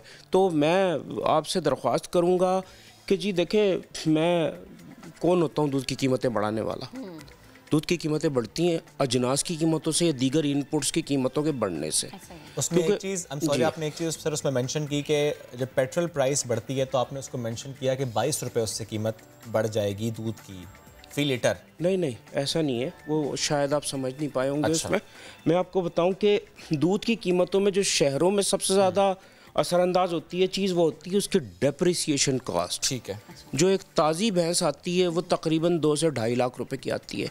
वो 270 डेज़ उसका लैक्टेशन पीरियड है। वो जब स्लॉटर होने जाती है तो वो आधी कीमत की स्लॉटर होती है। तो 270 डेज़ पर जब हम उसे डिवाइड करते हैं तो वो 400 कुछ रुपए बनते हैं। तो ज़रूरी है कि तमाम मुल्क भर के तमाम शहरों के मज़ाफ़ात में कमर्शियल डेयरी फार्मर्स को उन जानवरों को रिसाइकिल करने के लिए जगह फराम कर दी जाए ताकि ये कॉस्ट कम हो। 30 रुपये लीटर इससे कॉस्ट रेट कम होगा। सर बड़ा लंबा आपने तो ये प्रोसेस बता देना। नहीं लंबा नहीं है जी, छोटा है ये गवर्नमेंट के लिए क्या मसला है। सबसे लंबा प्रोसेस है जेनेटिकली इम्प्रूवमेंट जानवर की, वो 10 साल का प्रोसेस है। ये तो है 2 महीने में हो जाएगा, इसका क्या है। अच्छा, कीमत कम हो जाएगी। कोई जवाब आता है? नहीं कोई जवाब नहीं आता, सिवाय वजीर आजम साहब के कोई इदारा जवाब देने को तैयार सर, क्योंकि वजीर आजम साहब ने तो एक तकरीर की जिस पर बहुत ज़्यादा उनका मजाक भी उड़ाया गया जब उन्होंने कहा था कि अंडे और मुर्गियाँ और कट्टे उससे मुतालिक ज़ाहिर है, इसका मतलब वो ठीक बात कर रहे थे, वो ठीक सोच रहे थे। बहुत अच्छी सोच थी जी, आप यकीन जाने हम तो खुशी से हमारे दिल भर गए थे। हमारी बात की गई हमारे जानवरों की, हम इश्क करते हैं अपने जानवरों से। और जाहिर सी बात है जब कट्टों की जानें बचाने की बात की गई, हम मुख्तलिफ मीडिया और लोगों के साथ हम कार्रवाई कर चुके हैं, कट्टों की स्लॉटरिंग रोक चुके हैं। सबसे अहम चीज़ है आपको नस्ल कशी रोकनी होगी। सर कट्टों की स्लॉटरिंग की जब आप बात करें, क्योंकि रिपोर्ट में एक पढ़ भी रहा था कि जो कराची की डिफरेंट जो जगह हैं जहाँ पर ये होते हैं, और वहाँ पर कहा जाता है कि सबसे ज़्यादा वहाँ पर यह है कि न्यूबॉर्न बफेलोज जो वो इलीगली यहाँ पर मारे जाते हैं। Thousands of buffaloes. 2300 मादा जानवरों की स्लॉटरिंग रोज हो रही है जो नहीं होनी चाहिए। कौन रोक सकता है सर? आपकी एसोसिएशन क्यों नहीं रोक सकती? देखें जी, हम अथॉरिटी नहीं है ना। अथॉरिटी कौन? अथॉरिटी गवर्नमेंट है। गवर्नमेंट रोके, उसने पाबंदी, महकमा लाइव स्टॉक डिसीजन ले। मेरी सेक्रेटरी साहब से बात हुई थी, एजाज महेसर साहब से, तो उन्होंने भी वादा किया था मैं करूंगा। देखते हैं। असल में देखें, डेयरी डेवलपमेंट बोर्ड्स बनाए गए पर फाल नहीं है, उनमें भी ज़ाती पसंद और नापसंद की बुनियाद पर लोगों को रखा जाता है, जिसकी कीमत में दूध, अभी तो दूध महंगा हुआ, गोश्त भी मजीद महंगा। ये मामला है, लेकिन मुझे बताएं सर कि अगर ये मामला इस तरह से टेकअप होता है कि जो कट्टे जो हैं उनको स्लॉटर ना किया जाए, अगर रोक लिया जाता है तो मसला किस हद तक हल हो जाएगा? बड़ी देखें जी, 3 साल का साइकिल है। 15 लाख जानवरों की जब आप जानें बचाएंगे तो 45 लाख जानवर अवेलेबल होंगे दूध और गोश्त देने के लिए आप। ठीक है।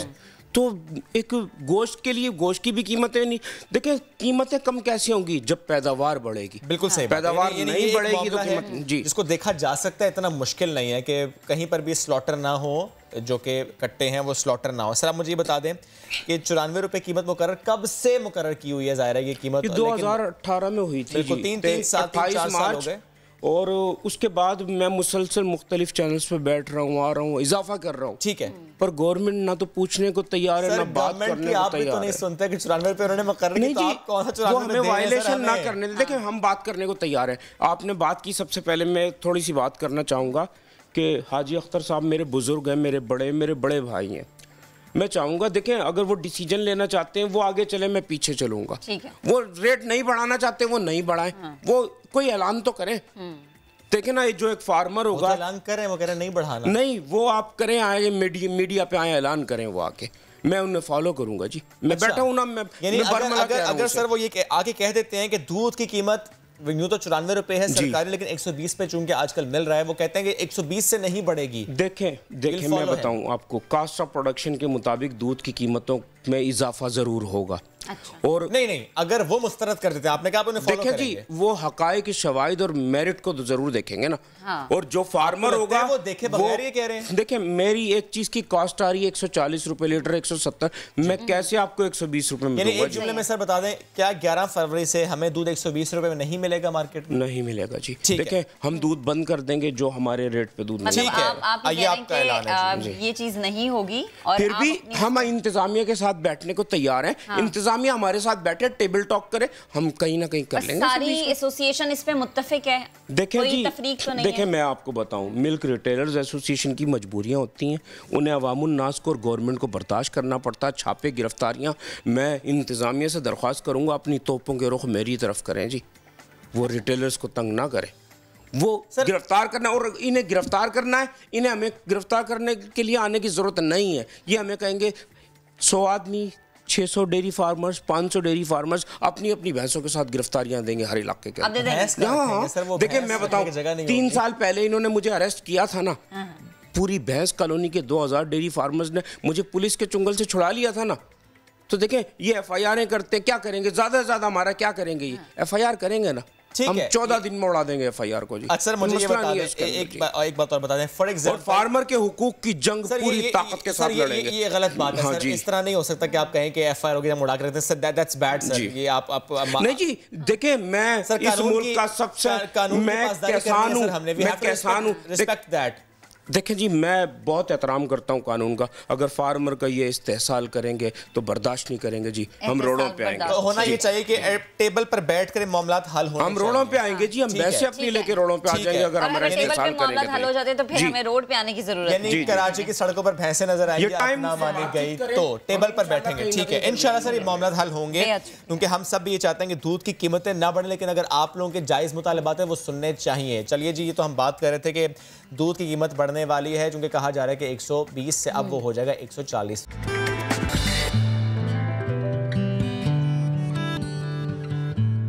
कश्मीरियों की जिदोजहद आज़ादी की बात करेंगे।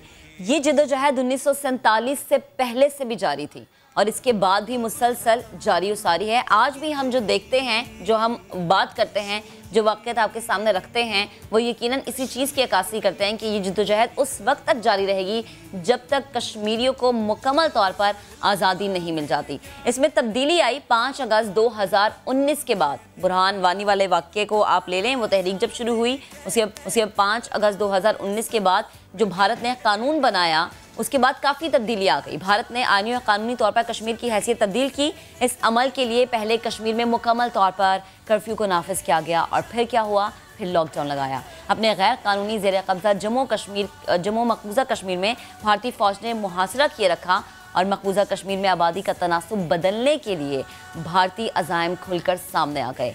बीजेपी सरकार ने रवां साल होने वाली मरदमशुमारी 2026 तक मुलतवी करवा दी है, इसलिए कि दुनिया के सामने हकायक ना आ जाएं। 2011 में होने वाली मरदमशुमारी के मुताबिक वादी में आबादी का तनासुब 68% उसका हिस्सा है वो मुसलमानों का था। लेकिन इसके साथ साथ हम देखते हैं कि वहाँ के जो जद्दोजहद आज़ादी में एक प्रोमिनेंट नाम है, हम उनका जिक्र भी कर लेते हैं। सैयद अली गिलानी की अगर हम बात करें, 11 साल से हाउस अरेस्ट है। मीर वाइज उमर फारूक साहब की बात करें, 18 महीने हो गए कि वो अरेस्ट हैं। शबीर शाह की बात करें, इन्हें जेल बर्ड ऑफ कश्मीर कहा जाता है। कहा जाता है कि अपनी आधी ज़िंदगी तो इन्होंने जेल ही में गुजार दी। यासीन मलिक से मुतालिक हमने कुछ देर पहले जिक्र किया था कि जिस तरीके से उनको गिरफ़्तार किया गया उस मुकदमे में, उस केस में जो कि 30 साल पुराना है और इस 30-31 सालों में किसी एक दफ़ा भी उन्हें बुलाया नहीं गया और उनसे पूछा नहीं गया, लेकिन अचानक से उनको नज़रबंद कर दिया गया। तो ऐसे बहुत से हीरोज़ हैं वहाँ के जो जद्दोजहद आज़ादी में अपना किरदार अदा कर रहे हैं। They are the prominent leaders of this thing. और हम जब बात करें कश्मीर की और एट द सेम टाइम जब हम बात करते हैं मोदी सरकार और पॉलिसीज़ की, तो वो जितनी मर्जी कोशिश कर ले कामयाब नहीं होगा। ये अमन का जो सूरज है ज़रूर तुलू होगा। जैसे कि हम पहले बात कर रहे थे कि यकीनन ये जो लॉकडाउन लगा रखा है, ये जो जेल, इंसानी जेल बना रखा है कश्मीर को, इसका एक नया दिन, इसकी एक नई सुबह ज़रूर तुलू होगी। कश्मीर के लिए आवाज़ उठाने वाली गुलकारा महा अली कासमी गाने के ज़रिए दुनिया को मकबूजा कश्मीर की हालत ज़ार बताने की कोशिश कर रही हैं। हम अपने हर अमल से ये कश्मीरियों को बावर करा रहे हैं कि हम हर कश्मीरी बहन के साथ, हर कश्मीरी भाई के साथ मौजूद हैं। महा का ताल्लुक़ कश्मीर से है और वो आजकल कराची में मुकीम है। आज हमारी मेहमान बनी हैं, उनसे गुफ्तगू करते हैं। अस्सलाम वालेकुम महा, गुड मॉर्निंग, कैसी हैं आप? अस्सलाम वालेकुम, मैं बिल्कुल ठीक हूँ। तो महा, आजकल आप कराची में हैं लेकिन आप हैं कश्मीरी, और आज का दिन हर पाकिस्तानी के लिए, हर कश्मीरी के लिए, हर उस शख्स के लिए बड़ा अहम है जो कश्मीर की जिद्दोजहद की बात। और ज़ाहिर है आप कराची में रहती हैं और आप यहाँ से आवाज़ बुलंद करती हैं। आपकी आवाज़, उसमें वो दर्द महसूस किया जा सकता है जो कि कश्मीर में मौजूद हमारे कश्मीरी बहन भाई फेस करते हैं। वहाँ कश्मीर की बेटी हैं आप और कश्मीरियों के लिए दर्द भरी आवाज़ में गुनगुनाती हैं आप। मैं चाहता हूँ कि गुफ्तगू तो और भी होगी आपसे, लेकिन क्यों ना साहिबो, जिसकी बड़ी गूंज थी, जिसने आपको एक मैं कहता हूँ नया नाम दिया, मैं चाहता हूँ साहिबो अगर हम थोड़ा सा सुन पाएँ आज के दिन। बिल्कुल बिल्कुल। साहिबो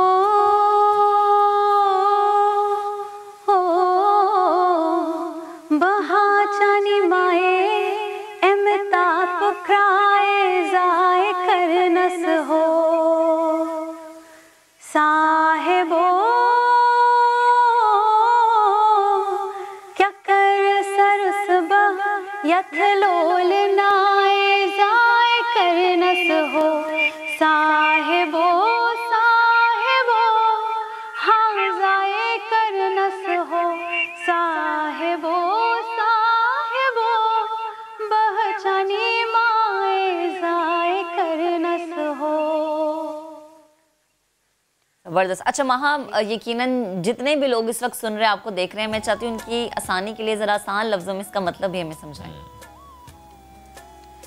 साहिबो कश्मीरी में एक एक्चुअली लव सॉन्ग है, मगर इसका मतलब ये है कि कोई कह रहा है कि मैं इतनी मोहब्बत करती हूँ किसी से कि उस जगह या उस इंसान के बग़ैर मेरी आइडेंटिटी नहीं है, मैं वेस्ट हो जाऊँगी।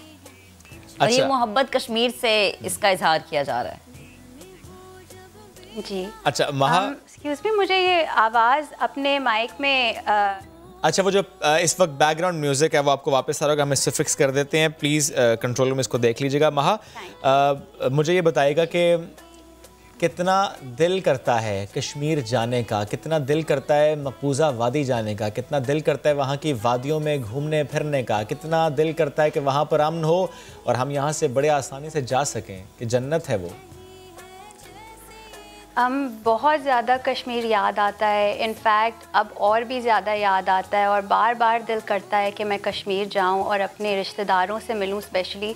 और अब एक एहसास हो गया है कि क्या जिस तरीके से हालात हैं आजकल कश्मीर के और जो इंडिया का जो हॉस्टिलिटी है टूवर्ड्स पाकिस्तान, तो क्या हमें जाने मिलेगा भी कभी, क्या हम कभी अपने रिश्तेदारों से मिल सकेंगे।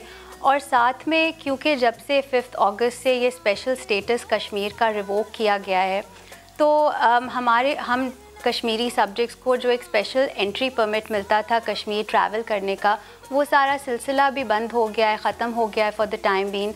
सो बहुत परेशानी होती है कि क्या हम वाकई में कभी कश्मीर ट्रैवल कर सकेंगे, क्योंकि वो मेरा एंसेस्ट्रल होम है, तो उसके साथ एक बहुत ही स्पेशल बॉन्ड है। एंड बड़ा अफसोस होता है और दर्द होता है कि इट्स वेरी अनफेयर कि हम नहीं जा पा रहे हैं। मोहब्बत का रिश्ता है आपका, ज़ाहिर है, और जिस तरह आपने कहा आपके रिश्तेदार वहाँ पर रहते हैं, आपका दिल करता है वहाँ जाना। बातचीत होती है वहाँ उनसे कभी, और अगर बातचीत होती है जब, तो वहाँ के हालात से मुतालिक, स्पेशली जब हम अगस्त 2019 के बाद के हालात वहाँ के देखते हैं, वो क्या बताते हैं आपको? और उसके बाद जिस तरीके से ये रिपोर्ट्स आती हैं कि वहाँ पर अब भारतीय जो हैं वो हिंदुओं को बसा रहे हैं और वो चाहते हैं कि वो जो एथनिक क्लींजिंग है वो हो, उसके बाद कितनी वहाँ पे परेशानी पाई जाती है?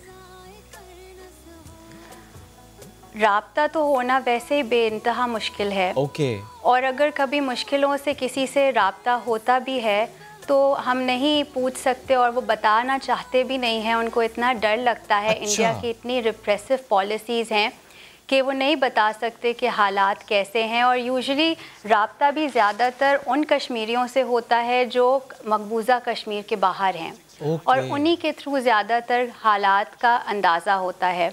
मगर हालात डेफिनेटली ख़राब हैं, क्योंकि अब आप देखें ना फ्रीडम ऑफ प्रेस है, ना ट्रांसपेरेंसी ऑफ न्यूज़ है, और साथ में जो हमें अपने बाहर कश्मीरी जानने वालों से ये जो न्यूज़ आ रही है कि बेइंतहा फेक इनकाउंटर्स हो रहे हैं। इंडियन जो मिलिट्री है उसकी कोशिश है कि हर दूसरे दिन जो है वो आम कश्मीरी सिविलियंस को ब्रांड करें एज रेडिकल एक्सट्रीमिस्ट एंड मुजाहिदीन, और उनको जो है इनकाउंटर्स, फेक इनकाउंटर्स करके मार देते हैं, और बाद में उनकी फैमिलीज़ प्रोटेस्ट कर रही होती हैं कि ये तो इनोसेंट थे, ये सिविलियंस थे, ये नॉर्मल लोकल्स थे। मगर यही कोशिश है भारत की कि वो दुनिया को ये दिखाएं कि ये पूरा कश्मीर जो है ये रेडिकल एक्सट्रीमिस्ट से भरा हुआ है, ताकि उनको इम्प्यूनिटी मिल जाए उधर ऑपरेशन और अपनी अट्रॉसिटीज़ करने की without any excuse, you know. बिल्कुल महा, और यही वो चीज़ है जिसके बारे में हम देखते हैं कि वज़ीर आज़म भी बारहा मुख्तलिफ प्लेटफॉर्म्स पर बात करते हैं, अपने आप को कश्मीर का सफ़ीर कहते हैं। बेहद शुक्रिया, आप हमारे साथ मौजूद थी, और हम चाहते हैं यहाँ ये चेहरा देखें। तभी तो कहा गया है कि कुदरत का करिश्मा है मेरा कश्मीर, आओ दोज़ख में डूबी हुई जन्नत देखो।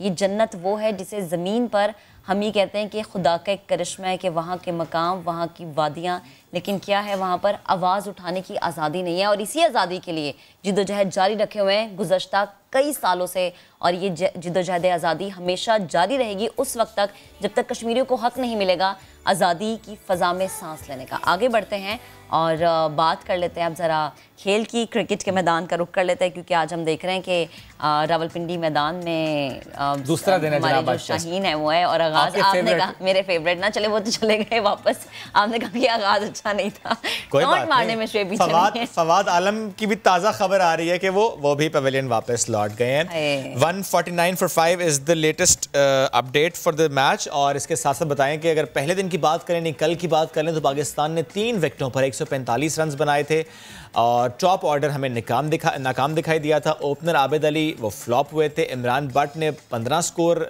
बनाए और अजहर अली ने खाता ही नहीं खोला, वापस चले गए। अच्छा जी, 22 रन पर 3 विकेटें गिरने के बाद फवाद आलम और कप्तान बन गए चट्टान, लेकिन वो कल तक का मामला था, आज ऐसा नहीं है। 123 रन की उनकी पार्टनरशिप कल तक रही थी और आज का दिन बुरा आगाज़ थोड़ा सा हुआ। दूसरी बॉल पर कप्तान बाबर आजम पवेलियन लौट के नज़र लग गई है। जनाब मैं तो यही कहूँगा कि आईसीसी ने जो सवाल किया उस पर इतनी तारीफ हो गई, कवर ड्राइव के बादशाह करार दे दिए गए, विराट कोहली को क्रॉस करके तो फिर नज़र तो लग जाती है, ज़ाहिर है ऐसा हो जाता है, तो कोई बात नहीं, next time hill play better. 77 run की इनिंग्स उन्होंने जनाब खेली और फवाद आलम वो भी 45 रन बनाकर रन आउट हो चुके हैं। चूँकि आज दूसरा दिन है, स्टिल हमारी एक्सपेक्टेशंस जो ज़ाहिर है वो हाई होती ही हैं। हम स्टिल एक्सपेक्ट करें कि हम ये जीतेंगे इंशाल्लाह और अच्छा ही खेल होगा। हमें ज्वाइन करें इस वक्त कामरान अकमल साहब, उनसे हम तज्जिया लेंगे। Kamran sahab good morning and welcome to the show. तो आबिद अली साहब से मुतालिक सबसे पहले कमेंट चाहिए मुझे आपका। उनकी परफॉर्मेंस थोड़ी मायूस कुन रही, तनकीद की जा रही है उनकी परफॉर्मेंस को लेकर। आपको क्या लगता है उनकी परफॉर्मेंस को देखते हुए क्या खतरे की घंटी बजना शुरू हो गई है उनके लिए? जी बिल्कुल, डेफिनेटली बड़े लकी हैं। मैंने पहले भी कहा कि जितने भी प्लेयर्स खेल रहे हैं इतना खुला चांस मिल रहा है। ठीक है, कामरान हमारे साथ मौजूद हैं और हमारा राबता उनसे वापस बहाल हो गया है। मैं चाहता हूं अगर आबिद अली से मुतालिक पहले सारा कमेंट कर लें प्लीज सर, और उनकी परफॉर्मेंस पर। जी बिल्कुल, डेफिनेटली बड़े लकी हैं। मैंने पहले भी कहा कि जितने भी प्लेयर्स खेल रहे हैं इतना खुला चांस मिल रहा है, लेकिन अपॉर्चुनिटी मिल रही है, चांस मिल रहे हैं, अवेल नहीं हो रही। कोशिश तो कर रहे हैं as a player, Abid Ali भी कर रहा है। जैसे उसने स्टार्ट किया इंटरनेशनल क्रिकेट में, टेस्ट क्रिकेट में, वैसी वो परफॉर्मेंस कंटिन्यू नहीं कर सका। अनफॉर्चुनेट मैं बोलूँगा कि वो परफॉर्मेंस जो एक चाहिए थे as a opener Pakistan team को, वैसा डिलीवर नहीं कर सका। लेकिन ये है कि डेफिनेटली अब इस टेस्ट मैच में अगर दोबारा बारी आएगी तो 100 करना या बड़ा स्कोर करना बड़ा ज़रूरी है। लास्ट मौका होगा उसके पास। अगर बारी नहीं आएगी तो फिर सिलेक्टर सोचेंगे अगली सीरीज़ में कोई नया ओपनर, जैसे ओपनर इमामुल हक इंजर्ड है, वो इस स्क्वाड का हिस्सा नहीं है। फिर शान मसूद ड्रॉप हुए हैं, डोमेस्टिक में आके उसने फिर 2 सैंकड़े लगाए हैं, 100 किए हैं, बड़ी परफॉर्मेंस दिखाई है, फॉर्म दिखाई है अपनी, फिर उनके मुतालिक सोचा जाएगा दोबारा। तो यही है, ख़तरा डेफिनेटली आबिद अली पे है और इस वक्त ज़रूरत है आबिद अली को परफॉर्म करना। टीम को डिमांड है परफॉर्म करना, टॉप ऑर्डर का काम है, सिर्फ आबिद अली का नहीं, जो टॉप 3 बैट्समैन ना उनका काम है परफॉर्मेंस करना। सिर्फ आबिद अली के लिए नहीं, इमरान बट के लिए भी मेरे ख्याल से अपॉर्चुनिटी खुली मिली उसको। दोनों टेस्ट मैच मिले हैं, डेब्यू ठीक है, कराची में पहला खेला है, तो अगली इनिंग में ये दोनों रन्स करेंगे तो अगली सीरीज़ में ज़रूर खेलेंगे, नहीं तो फिर मुश्किल हो जाएगी इन दोनों के लिए। ठीक। अच्छा कामरान ये भी बताएं, ओपनर्स की परफॉर्मेंस देखकर 60 की औसत की होम कंडीशन में बैटिंग एवरेज वाले शान मसूद को बाहर रखना, क्या आपकी नज़र में ऐसा करना बनता था? देखिए परफॉर्मेंस बेस, मैंने कहा ना कि जिसकी परफॉर्मेंस है बड़े, जैसे आबिद अली की आपने बात की है कि अब उसको ख़तरा है अगली सीरीज़ के लिए। अगर अगली इनिंग्स में बारी आती है तो अगर बड़ा स्कोर करेगा तो ख़तरा टल जाएगा। लेकिन शान ड्रॉप हुआ है, उसकी परफॉर्मेंस आप देखें कि इंग्लैंड टूर पे पहले इनिंग में उसने 150 किया, उसके बाद उसने रन्स किए नहीं है, परफॉर्मेंस दी नहीं है, जिसकी वजह से ड्रॉप किया गया। तो अच्छा, प्लेयरों को परफॉर्मेंस बेस सेलेक्ट किया जा रहा है। वापस आया डोमेस्टिक में, उसने फॉर्म दिखाई है, एक प्रेशर दोबारा बनाया सिलेक्टरों पे, टीम मैनेजमेंट पे, कप्तान पे। तो अब लेट्स सी नेक्स्ट सीरीज़ आएगी तो कौन आता है कौन नहीं, लेकिन फ़िलहाल चांसेस हैं ये ओपनर हमारे पास अब यही हैं, शान है, इमामुल हक है, अब ये ट्राई आउट करेंगे दोबारा और इनमें से जो सेटल हो गया तो लंबा खेलेगा, जो सेटल नहीं हुआ तो प्रॉब्लम रहेगी पाकिस्तान टीम के लिए एज ओपनर। आपने कहा ऑप्शंस यही हैं, लेकिन contrary to that social media पर जिस तरह शोर मचता है और नए लड़कों को मौका देने की बात की जाती है, फिर उसके बाद हमें लगता है कि जब बहुत ज़्यादा शोर हो तो लगता है कि एहसास हुआ कुछ जो नए मुंतखब हुए थे उनको वो कहते हैं कि ठीक है जी हम इनको खिलाएंगे, लेकिन ताबिश खान की अगर हम बात कर लें तो नहीं खिलाया गया, डेब्यू नहीं हुआ उनका। शाहीन और हसन की जगह ताबिश की बनती नहीं थी आपकी नज़र में? उनको मौका मिलना नहीं चाहिए था? देखिए, विनिंग कॉम्बिनेशन चेंज नहीं किया जाता। ओके। और ताबिश की जगह ज़रूर बनती थी। अगर आप पिछले टूर आप देखेंगे, पिछले 5-6 साल में जितने बाहरी टूर हुए हैं, इंग्लैंड के 2 टूर हुए हैं, न्यूजीलैंड के 2 हुए हैं, साउथ अफ्रीका का 1 हुआ है, अगर उस वक्त होता वो उस टाइम यूटिलाइज कर लेते तो बहुत अच्छा होना था। अभी होम कंडीशन है, अभी अब्बास ने आपने देखा होगा कि इतनी बॉलिंग के लिए सूटेबल कंडीशन थी न्यूजीलैंड में, तो वहाँ पे वो डिलीवर नहीं कर सकता, उस पेस से वो आउट नहीं कर सका। तो यहाँ पे स्लो ट्रैक था, फास्ट बॉलर्स के लिए बड़ी टफ कंडीशन थी। लेट्स सी नेक्स्ट सीरीज़ जहाँ इंग्लैंड में होगी या साउथ अफ्रीका जाना है, वहाँ पे टीम के साथ जाएगा तो ज़रूर मौका मिलेगा। लेकिन मेरे ख्याल से टीम मैनेजमेंट की समझदारी है कि ताबिश को नहीं खिलाया या हारिस रऊफ को नहीं खिलाया, इसी बॉलिंग यूनिट के साथ गए हैं शाहीन और हसन अली। हसन अली को भी ड्रॉप करना ज़्यादती है, 1.5 साल के बाद कमबैक किया उसने। एक मैच के बाद फिर हम लोग बातें करना शुरू कर दी कि उसको रेस्ट दे दे हसन अली को। भाई वो खेलेगा नहीं, रिदम में नहीं आएगा, फॉर्म नहीं दिखाएगा, परफॉर्मेंस नहीं दिखाएगा तो कैसे टीम में सेट होगा। तो मेरे ख्याल से पूरा चांस हसन अली को दिया 2 टेस्ट मैच और कर जाए अच्छा पाकिस्तान के लिए और ताबिश के लिए भी अच्छा है कि यहाँ पे नहीं खेला। आपने देखा होगा फास्ट बॉलर्स का बॉल नहीं पहुँच रहा और सही पेस के साथ जा नहीं रहा, तो अच्छा ताबिश के लिए जैसी उसकी पेस है। लेकिन यह है कि इन फ्यूचर आगे जो टूर्स होंगे स्विमिंग कंडीशन में तो वहाँ पे ज़रूर मौका मिलेगा उसको। ठीक है। अच्छा कामरान, हफीज़ और पीसीबी के मामला चल रहे हैं, क्या ये सब मामला रजामंदी से मीडिया पर लाए बगैर हल नहीं हो सकते थे? आपको लगता है कि ऐसा हो जाता तो ज़्यादा बेहतर होता? अगर एक सीनियर है तो उससे बात करना या कोई बीच का रास्ता निकाल लेना क्या ज़्यादा मुश्किल होता है किसी के लिए भी? देखिए, मैं तो इस चीज़ पे मानता नहीं हूँ कि क्रिकेट से बड़ा कोई प्लेयर है। क्रिकेट पहले है, कंट्री की सर्विस पहले है। हफीज़ ने जितने कुछ हमारे सीनियर प्लेयरों ने स्टेटमेंट भी दी है, हफीज़ ने प्रेफर की है T10 लीग। मेरे ख्याल से हफीज़ को जितने कॉन्ट्रैक्ट्स मिले हैं, अभी इंग्लैंड टूर्स पे जब उसका कमबैक हुआ, बांग्लादेश सीरीज़ पे हुआ, उसका CPL में भी कॉन्ट्रैक्ट हुआ था, ग्लोबल लीग कनाडा में वहाँ पे भी हुआ था, वो छोड़ा उसने नेशनल ड्यूटी के लिए। तो मेरे ख्याल से किसी प्लेयर्स को ऐसे कहना वो ठीक नहीं है। हमारा सीनियर प्लेयर है और NOC का जो मसला है, मेरे ख्याल से कोई अगर PCB NOC जब उन्होंने इकट्ठे होना था, प्लेयर्स ने बायो बबल में जाना था जिस डेट को, उस डेट तक आप NOC इशू करें। बाकी प्लेयर्स उसके बाद ना आए तो फिर आप कहें कि आप उसको फिर दोबारा टीम में ले ना। ये होता है मेरे ख्याल से NOC देने का तरीका। ऐसे नहीं होता कि आप प्लेयर्स की मर्ज़ी से NOC दें। सबसे पहले पाकिस्तान की क्रिकेट टीम है, पाकिस्तान है, उसकी सर्विस है। हफीज़ मेरा नहीं ख्याल कि वो ऐसी बात करता कि मैंने T10 खेलनी है। वो हमेशा ऑलवेज हमने देखा जितने प्लेयर्स हैं जब वो खेल रहे होते हैं पाकिस्तान टीम के लिए, नेशनल ड्यूटी के लिए, सारे कॉन्ट्रैक्ट कैंसिल कर देते हैं। वो NOC उतनी जारी कर दे जितना वो खेल सकता है।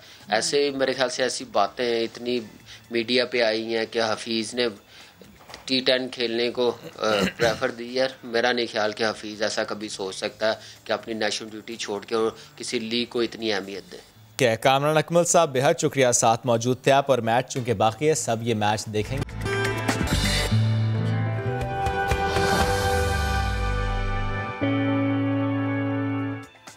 तो जनाब, अनदेखा पाकिस्तान में आज आपको दिखाएंगे एक ऐसे रेलवे स्टेशन की कहानी जहां लोग आते हैं, बैठक भी लगती है, पटरी भी है, लेकिन क्या होता है यहाँ पे सिर्फ ट्रेनें नहीं रुकती। क्यों?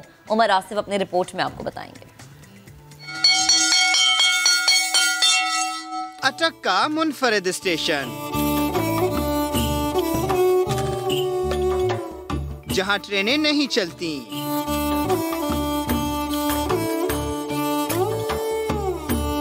सिर्फ दोस्तों की गपशप होती है। दोस्तों के साथ हम क्योंकि यहाँ पे जब भी आते हैं दोस्तों के साथ काफ़ी बैठते हैं, तो अपने दोस्तों के लिए मुझे एक बैठक भी चाहिए थी। उसको हमने ये सोचा कि उसको क्यों ना हम अपने रेलवे तर्ज पे बना लें। तो मैंने इन सब चीज़ों को जमा करके एक रेलवे स्टेशन यहाँ पे बनाया। उसका नाम हमने पिंड सुल्तानी रेलवे स्टेशन रखा। सॉफ्टवेयर इंजीनियर अतीकुर रहमान ने रेलवे स्टेशन की हूबहू नकल बना दी।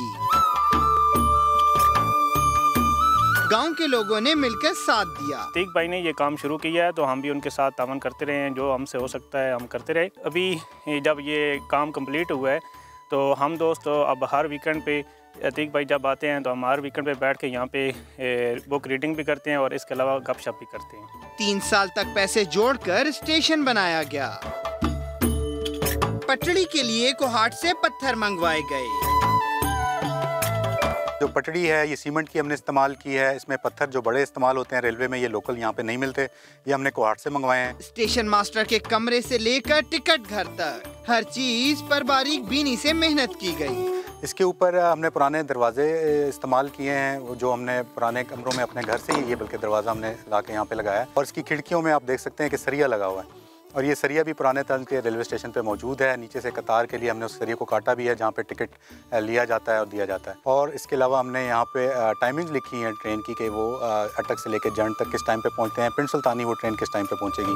पिंड सुल्तानी का ये स्टेशन अब लोगों के नाम कर दिया गया। कोई टिकट नहीं, आने वाले हर विजिटर को रेलवे की तारीख सुनाई जाती है। जब भी लोग आते हैं हम उनको ज़रूर गाइड करते हैं रेलवे की तारीख के बारे में। जो कुछ हमने यहाँ पे बनाया है वो कैसे बनाया, इस सारे पे गाइड करते हैं। ये क्यों बनाया, जैसा कि हमें खुद भी शौक है तो उनको भी हम इस पे सारी मालूमात देते हैं। ये रेलवे स्टेशन पाकिस्तान के किसी गाँव में पहला पिकनिक स्पॉट बन चुका है। यहाँ मैं अपने दोस्तों के साथ आती हूँ और यहाँ पर हम लोग बैठ के किताबों का मुताला भी करते हैं और उसके अलावा खेलते भी हैं। हमारे गाँव में कोई इंटरटेनमेंट प्लेस नहीं है, इस वजह से हम लोग यहाँ जब आते हैं तो हमारी पिकनिक भी हो जाती है और हमें बहुत मज़ा भी आता है। यहाँ कमी है तो सिर्फ रेलगाड़ी और इंजन की है कि यहाँ पे हम पुराना रेलवे का इंजन खड़ा करना चाहते हैं और वो हम खुद से नहीं बना सकते। उसके लिए हमें रेलवे पाकिस्तान रेलवे से ही मदद दरकार होगी कि वो यहाँ पे आएँ, खुद देखें और यहाँ पे हम एक पुराना स्टीम इंजन रखने के लिए दें डिस्प्ले के लिए, जिसको हम रंग रोगन करके यहाँ पे लोगों के इंटरेस्ट के लिए रख सकें। अतीक को उम्मीद है कि इस गांव में कायम एक छोटी सी इमारत तरक्की का रास्ता खोलेगी।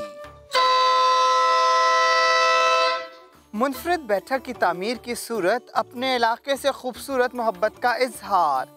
अतीकुर रहमान की ये काविश काबिल तारीफ भी है और दूसरों के लिए काबिल तकलीद भी। कैमरामैन सैयद वाजिद अली के साथ उमर आसिफ, समा, पिंड सुल्तानी, अटक। दोस्त हो तो ऐसा, दोस्तों के लिए बैठक कितनी शानदार उन्होंने बनाई और हमने आपको दिखाई अनदेखा पाकिस्तान में। दोस्ती की मज़ीद बात करते हैं। महंगाई का ये दौर है, ऐसे में एक ऐसा दोस्त है जो महंगे और ताज़ा फल खिलाता है बिल्कुल मुफ्त, लेकिन आपको ये दोस्त ढूंढना पड़ेगा, बड़ी मुश्किल से मिलता है। कौन है ये दोस्त, कहाँ पर मिलता है, आपको मिलवाएंगे हमारे नुमाइंदे साद साबरी। भाई अमरूद कैसे दिया? 200 रुपए किलो। 200 रुपए किलो? अगर मैं आपसे कहूं कि ये अमरूद आज से महज चंद सालों पहले मैं सस्ता ही नहीं बल्कि बिल्कुल मुफ्त खाया करता था, तो क्या आप यकीन करेंगे?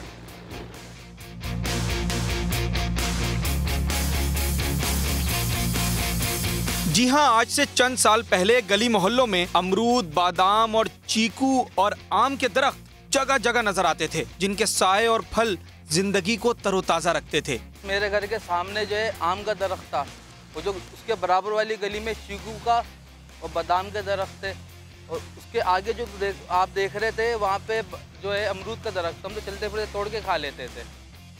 मगर आज ये फलदार दरख्त कहीं दिखाई नहीं देते। जो दरख्त रह गए हैं उन्हें भी तेजी से काटा जा रहा है।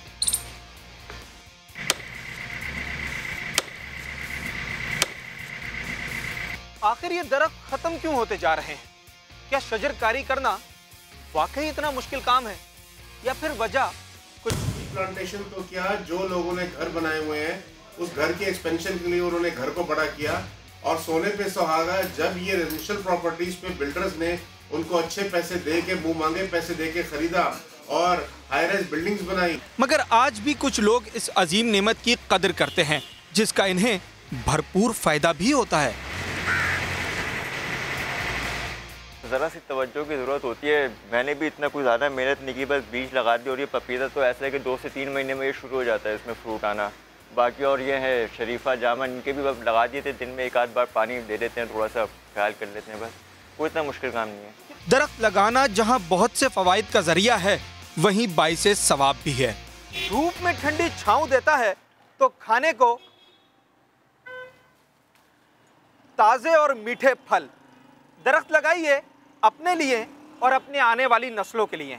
हमारी ज़रा सी देखभाल हमें इस अजीम नेमत की महरूमी से बचा सकती है। कैमरामैन इमरान शाहिद के साथ साद साबरी, समा, कराची। आगे बढ़ते हैं। पंजाब में ख़वातीन को हरासा करने के वाक़यात रोकने के लिए एक एप्लीकेशन तो मुतारिफ़ कराई गई, लेकिन आगाही ना होने की वजह से इस ऐप का इस्तेमाल बहुत कम है। जो ख़वातीन इस ऐप के बारे में जानती हैं वो भी इसे इस्तेमाल करना नहीं जानती। दूसरी जानिब सेफ सिटी अथॉरिटी ने कहा है कि रोज़ाना उन्हें सैकड़ों कॉल्स और हज़ारों मैसेजेस मौसूल हो रहे हैं। विमेन सेफ्टी ऐप को इस्तेमाल करना वक्त की ज़रूरत है, मगर इससे कबल आगाही देना इससे भी ज़्यादा ज़रूरी है। इसी पर हम मज़ीद बात करेंगे कि आगाही में फ़ुक़दान क्यों है और इस पर काम क्यों नहीं किया गया। DIG ऑपरेशन सुहेल सुखेरा साहब ने हमें ज्वाइन किया। Sir good morning and welcome to the show. Sir no doubt ये एप्लीकेशन बहुत अच्छी है, वक्त की ज़रूरत है, लेकिन जिस तरीके से एक्सपेक्ट किया जा रहा था कि इसका इस्तेमाल होगा, सर वो हुआ नहीं। सर कहाँ गलती हुई, कहाँ पर कोताही हुई कि ख़वातीन तक हम सही तरह मैसेज कन्वे नहीं कर पाए, आगाही में हम लोग उस तरीके से काम नहीं कर पाए? जी बिस्मिल्लाहिर्रहमानिर्रहीम, अस्सलाम वालेकुम। सबसे पहले तो मैं आपका बड़ा शुक्रगुजार हूँ कि आपने हमें टाइम दिया और ये एक ऐप जो हमारी बच्चियों के लिए, हमारी बहनों के लिए, उनकी प्रोटेक्शन के लिए हमारे IG पंजाब इनाम गनी साहब ने इंट्रोड्यूस करवाई है, तो उसकी आपने एक्नॉलेजमेंट की है। आपकी बात बिल्कुल दुरुस्त है कि अभी ये बहुत ज़्यादा वाइड स्प्रेड नहीं है, इसके नॉलेज अभी महदूद है, लेकिन हम इस पे एफर्ट कर रहे हैं। ये बिल्कुल रिसेंटली अभी इंट्रोड्यूस हुई है, ये हमारे वेबसाइट पे अवेलेबल है और आप ये भी बजा फरमा रहे हैं कि इसकी तशहीर जिस तरह होनी चाहिए उस तरह अभी नहीं हुई, लेकिन इस पे हम कैंपेन लॉन्च कर रहे हैं। ये हम लोग एक सेमिनार भी कंडक्ट कर रहे हैं 10 से 12 तक, और उसमें जो हमारे ओपिनियन मेकर्स हैं वो भी तशरीफ़ ला रहे हैं, सिविल सोसाइटी के जो हैं प्रोमिनेंट लोग वो भी तशरीफ़ ला रहे हैं जी।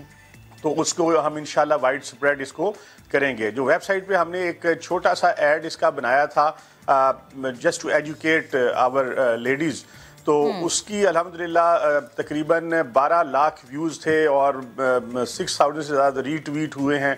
हमारे फेसबुक पे भी हमने उसको अपलोड किया है, लेकिन आप बजा फरमा रहे हैं कि इसकी तशहीर उस तरह से अभी तक नहीं हुई। ये इंशाल्लाह आप देखेंगे इन नेक्स्ट वीक और सो, ये हम तमाम चैनल्स पे थ्रू इंफॉर्मेशन डिपार्टमेंट और अपने एफर्ट से इसको बिल्कुल आप बजा फरमा रहे हैं कि इसको हम इंशाल्लाह तमाम ग्रास रूट तक और तमाम फीमेल जो हमारे बच्चियां हैं उन तक कोशिश करेंगे कि पहुंचे, एटलीस्ट मोबाइल कंपनियों के ज़रिए भी। तो ये इंशाल्लाह इसमें एफर्ट होगी जी इंशाल्लाह। और सुखेरा साहब हमने इस पे प्रोग्राम भी किया था आगाही देने के लिए, ये हमारी तरफ से एक स्टेप था। अच्छा मुझे बताएं कि रिस्पांस टाइम क्या इस पे रहता है कि अगर कोई खातून फॉर एग्जांपल अगर मुझे कहीं पे कोई मसला है पंजाब में किसी भी जगह पर और मैं इस ऐप को यूज़ कर रही हूँ, तो कितना वक्त दरकार होगा कि मेरा मसला हल हो जाए, मेरी मदद को लोग पहुँच जाएँ?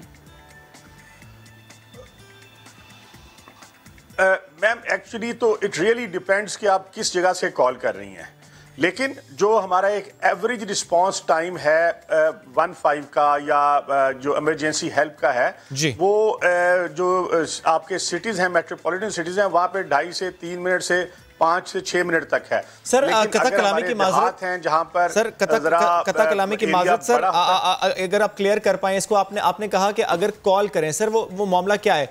एक क्लिक करना होगा उस एप्लीकेशन पर जाके कॉल करनी होगी, बिकॉज अगर कॉल करनी होगी तो सर समटाइम्स तो खातून को वक्त भी नहीं मिलता कि वो कॉल कर सके। वो क्लिक कर ले, ये भी बहुत बड़ी बात है अगर वो मुश्किल में फंसी है तो। नहीं आप नहीं, मैं इसको थोड़ा सा क्लियर कर लूं। मैं अर्ज कर रहा था कि अगर 15 पे कॉल होती है तो रिस्पांस टाइम हमारा ये होता है, लेकिन इस एप्लीकेशन में आपको बिल्कुल कॉल करने की जरूरत नहीं है। एक बटन है जिसमें आपके 4 से 5 अजीज होंगे जो आपके रिलेटिव्स होंगे जिनके नंबर फेड होंगे। इसी तरह जब वो एक बटन होगा जिसे प्रेस करेंगी तो ये तमाम को साइमल्टेनियसली इंफॉर्मेशन डिसिमिनेट हो जाएगी कि जो आपके रिलेटिव हैं या बच्ची है, बेटी है, बहन है, वो शी इज़ इन ट्रबल और शी नीड्स योर हेल्प। तो वो at the same time police को भी मैसेज चला जाएगा, उनके रिलेटिव्स को भी चला जाएगा। तो जो रिस्पांस आपने पूछा था उसमें मैं अर्ज कर रहा था कि अगर सिटी में 15 पे कॉल होती है तो उसका रिस्पांस टाइम 4 से 5 मिनट है। असल में जिस वजह से हमने इसको डिवाइस किया था एप्लीकेशन, जो कि वो सियालकोट वाला मोटर वाला इंसिडेंट था, तो उसमें भी जब पुलिस को कॉल गई है 15 पे तो तकरीबन 2.25 मिनट में पुलिस वाज देयर, जिससे फायर किया, वट एवर हैपन, वो अपना द थिंग्स आर ठीक है, वो बंदे अरेस्ट हुए, वट एवर, ठीक है। लेकिन जो रिस्पांस टाइम है उसका इंशाल्लाह ये with in few minutes police assistance आपके पास होगी इंशाल्लाह। यानी इसमें भी फ्यू मिनट्स है, 15 पे आप कॉल कर रहे हैं, उसमें भी आप कह रहे हैं मैक्सिमम 6 मिनट है। ठीक है सोहेल सुखेरा साहब, बेहद शुक्रिया आपका, आप गुफ्तगू का और जो एक स्टेप लिया गया है इसके लिए। स्टेप तो ले लिए लेकिन ज़रूरी है कि आप आगाही पैदा करें, क्योंकि जब आप आगाही पैदा नहीं कर सकते तो उस एप्लीकेशन का क्या फायदा। लेकिन डेफिनेटली वो कह रहा है उस पर काम किया जाएगा, उस पर काम किया जाएगा। एनीवेज हमें क्विक ब्रेक लेनी है, जब ब्रेक से वापस आएंगे तो कोहाला ब्रिज आपको एक बार फिर लेकर चलेंगे, लेकिन ब्रेक के बाद स्टे विद अस।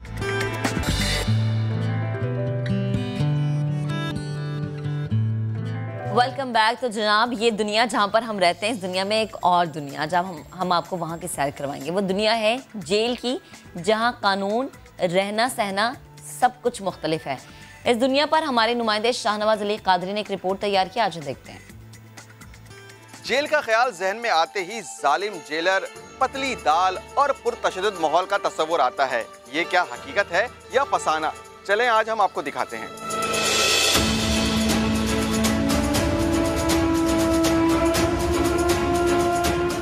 बुजुर्ग कहते हैं कि बुरे दोस्तों की सोबत से बचो।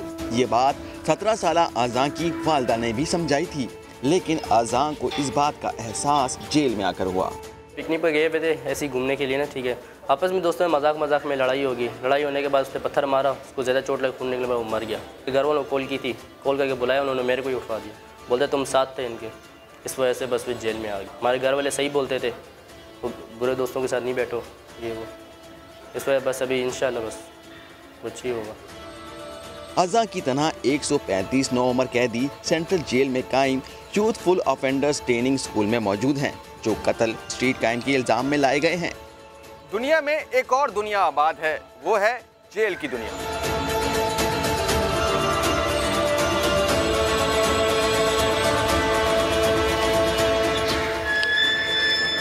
इस दुनिया के कानून भी अलग हैं। सुबह 7 बजे उठना, 10 बजे स्कूल, फिर बच्चों को नमाज भी सिखाई जाती है। तो कितनी शर्तें हो गई? 6। पहली क्या है? इस्तिक़बाल क़िबला किसे कहते हैं? जेल इंतजामिया दावा करती है कि बच्चों को जेल में मयारी खाना दिया जाता है। जालिम जेलर की बातें माजी का किस्सा हैं। ये जेल नहीं बल्कि इसे स्कूल का दर्जा दे दिया गया है। खाना जो है हमारे पास एक एवरेज घर के से भी अच्छा खाना मिलता है, जो बाहर लोग खाते हैं अपने घरों में, उससे भी अच्छा खाना मिल रहा है। हफ्ते में 3 दिन चिकन है, 2 दिन बीफ है, 1 दिन पुलाव है, बीफ पुलाव, और 2 दिन जो है मिक्स सब्जी है, और बाकायदा टेस्ट फुल खाना है। जेल में बच्चों के लिए तिबी सहूलियात का भी इंतजाम है। फिटनेस के लिए जिम भी है, कंप्यूटर की तालीम भी दी जाती है।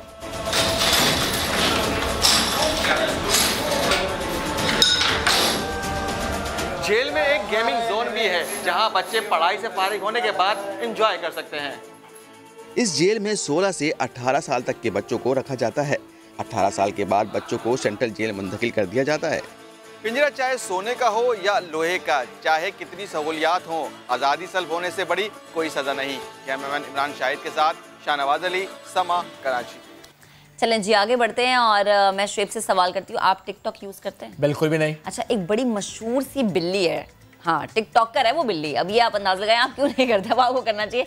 बिल्ली टिकटॉकर है जनाब, वैसे तो हम बड़े इंसानी टिकटॉकर्स की बात करते हैं, बिल्ली कमा के दे रही है। बिल्ली टिकटॉकर है, और कैसे कमा के दे रही है, लेकिन हुआ दरमियान में कुछ ये कि वो गुम हो गई ना, लापता हो गई, लेकिन वो गुम हुई कि चोरी हुई। हाँ ये देखें, ये सवालिया निशान है। अब जब हम इनके मालिक से बात करेंगे तो तस्वीर जरा और वाज़ेह। अपनी मर्जी से गई थी, कोई चोरी करके ले गया था? अपनी मर्जी से नहीं। अच्छा वैसे ये है कि बिल्लियां नहीं जाती अपनी मर्जी से, उसको आप छोड़ भी है ना वापस आ जाती है। ये बात तो आपकी दुरुस्त है, लेकिन अभी मैं कल ही खबर पढ़ा था कि टिकटॉक ने एक नई पॉलिसी मुतारिफ कराई है, उसमें एज ब्रैकेट उन्होंने कहा, if I am not wrong, तो शायद 13 इयर्स है वो, कि उससे कम उम्र के जो शख्स बिल्ली की भी एज पूछी जाएगी। मैं इसी में आपसे सवाल करने लगा था कि अगर 13 साल से कम उम्र के लोग टिकटॉक यूज नहीं कर सकते, ये बिल्ली कैसे करेगी यूज? इस बिल्ली का नाम क्या है भी हम आगे चलकर पूछेंगे, लेकिन बिल्ली की कीमत है 1,20,000 रुपए की। क्यूट तो होगी माशाल्लाह, फिर इसकी कीमत भी हम कहते हैं कि माशाल्लाह क्या कीमत है। और बिल्ली माशाल्लाह कितनी प्यारी है। पेशावर की टिकटॉकर बिल्ली पुलिस ने ढूंढ ली है। बिल्ली 10 दिन पहले चोरी हुई थी। ये होती है मिसाली पुलिस जी, देखिए बिल्ली ढूंढ ली, बिल्ली तक ढूंढ के लाते हैं वो लोग, बिल्ली तक ढूंढ के लाते हैं, मिसाली पुलिस है जनाब। टिकटॉक पर धूम मचाने वाली रशियन बिल्ली को पुलिस ने बाजियाब करवा लिया, यानी बाजियाब करा लिए, चोरी हुई थी। बाजियाब कराने का मकसद तो यह है कि चोरी हुई थी, इसका मतलब बाजियाब करा लिया गया। अच्छा, अब हम सवाल यह है कि ये बिल्ली जो टिकटॉक पर इतनी मशहूर है और उसके बाद जितने दिन ये गायब रही है, जिसमें वक्त लगा ढूंढने में, तो उनके मालिक पर क्या बीती? मोहम्मद हारून इनका नाम है, इनके मालिक का। उनसे हम बात करेंगे, इन्होंने हमें ज्वाइन किया है। हारून साहब गुड मॉर्निंग, कैसे हैं आप? शुक्र कलम अल्लाह का, आप कैसे हो? अल्हम्दुलिल्लाह। और मुझे पता है आप आज बहुत खुश हैं, ज़ाहिर है वो जितना आपकी मोहब्बत है ना इस बिल्ली से, और वो 10 दिन जब आपके पास नहीं थी तो बड़े आप दुखी रहे होंगे। पहले तो मुझे बताएं कि जब मालूम हुआ कि बिल्ली चोरी हो गई है, उसके बाद आपने क्या क्या किया और 10 दिन कैसे गुजारे? जी बिल्कुल ऐसा ही है कि सिर्फ मैं ही नहीं, सारे घर वाले बहुत ज़्यादा परेशान थे। अच्छा। और मेरा एक छोटा भाई जिसने इसको छोटा पाला हुआ है, और वो ये है कि बेचारा दिन रात रोता भी था और ठीक से खाना भी नहीं खाता था, तो जिसकी वजह से सारे घर वाले काफ़ी परेशान थे। यहाँ तक कि अब्बू को भी परेशानी थी कि अब जैसे भी करना है लेकिन इस बिल्ली को ढूंढना है। अच्छा, मैं ये सोच रहा महक के शायद इनके पास सिर्फ एक ही बिल्ली थी, लेकिन अभी हारून हम देख रहे हैं कि आपके बैकग्राउंड में और बहुत सारी बिल्ली हैं। ये आपके बिल्कुल बैग पे बिल्ली चुपके से बैठी हुई यूं करके ना, तो ये भी टिकटॉक पे बड़ी मशहूर है। ये सिर्फ एक ही बिल्ली है जिसको आपने मशहूर किया हुआ है? जी नहीं, असल में जितने भी लोग आते हैं या टिकटॉकर्स हैं हमारे पेशावर के, तो अक्सर आते हैं, इसके साथ वीडियोस बनाते हैं, या मेरे भाई के जो दोस्त हैं तो इसी के साथ वीडियो बनाते हैं। खासियत क्या है इसके साथ ही क्यों?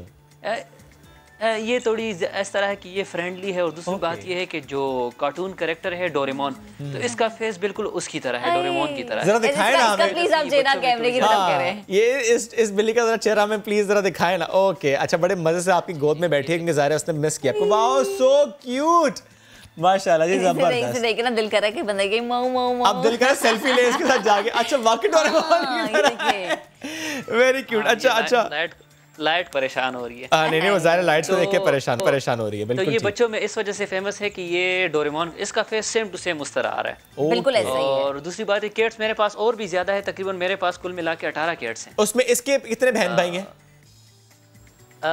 इसके तो बच्चे हैं, लेकिन बहन भाई इसके नहीं है। अच्छा, इसके 4 बच्चे हैं अभी। अच्छा, और वो इसके बच्चे भी ऐसे ही हैं, डोरेमोन की तरह ही हैं? जी, बस इसकी तरह ही है। हाँ, माशाल्लाह, वाओ, लाइक मदर। 2 बच्चे जो है ना, इसके जो बच्चे हैं कुछ अब्बू पे गए, और 2 बच्चे इसके अम्मी पे गए। बड़ा सलूक इत्तेफाक है जी। अच्छा, मुझे ये बताएं कि ये मालूम हुआ चोरी किसने की थी, ये मालूम हो गया? ये तो दुकानदार ने नहीं बताया, और उन्होंने दुकानदार को पकड़ा था, फिर उस पर मेरा जितना ख्याल है दफ़ा 411 भी वो किया था कि उसके एक्ट के। और दुकानदार ने बताया कि हम तो कोई भी कोई बिल्ली वगैरह लेके आता है तो हम उससे ख़रीद लेते हैं, लेकिन ठीक है, नहीं वो चोरी हुई और वहाँ जाके उसने बेच दी, ये हुआ। मेरे ख्याल से 2 दिन उसको रिमांड में तफ्तीश में रखा था। और जब आपके पास बिल्ली वापस है 10 दिन के बाद, तो ज़रा आपसे बड़ी इसकी उनसीयत है, तो इसने फिर क्या जेस्चर क्या था इसका? आपको आवाज़ आ रही है? लाइन ड्रॉप हो गया, लेकिन हम उनसे गुफ्तगू कर रहे थे। उन्होंने कहा कि 10 दिन बाद बिल्ली उनको मिली, और वो जिस शख्स ने चोरी की थी वो एक दुकान पर जाके बेच आया था, फिर दुकानदार से जाकर बिल्ली मिली। जिस तरह इन्होंने खाना नहीं खाया, कि घर वालों ने खाना नहीं खाया, मैं श्योर उस बिल्ली ने भी इनको बहुत ज़्यादा मिस किया होगा, उसने भी कुछ खाया नहीं होगा। लेकिन चूंकि अब वक्त हो गया ख़त्म, अब हमसे बात करते हैं। बेहद शुक्रिया, बड़ा अच्छा लगा आपसे बात करें। सिर्फ एक बिल्ली नहीं, बिल्ली को देखें और भी बड़ी प्यारी प्यारी सी बिल्लियाँ, छोटी छोटी सी बिल्लियाँ। बच्चे कितने प्यारे हैं। यस, 2 अब्बा पे 2 अम्मा पे। 1-2 ले लेने। चलिए पेशावर चलते हैं, वहाँ से एक बिल्ली लेके आते हैं आपके लिए। चलिए जी, वक्त हो गया ख़त्म, आपसे मुलाकात करेंगे हम अब मंडे को इंशाल्लाह। तो अपना भी बहुत सा ख्याल रखिए, आप भी अपना बहुत सा ख्याल रखेंगे। महक जा रही है छुट्टियों में, अब छुट्टियों नहीं, मैं मंडे को लाहौर से ज्वाइन, लाहौर से हमें बताने लगा था कि मंडे से महक हमें लाहौर से ज्वाइन करेंगी। तो लाहौर का मौसम कैसा है, लाहौर का माहौल कैसा है, हमें महक नेक्स्ट वीक बताएंगे। तो अपना बहुत सा ख्याल रखिए, आप भी बहुत ख्याल रखिए। अल्लाह हाफ़िज़।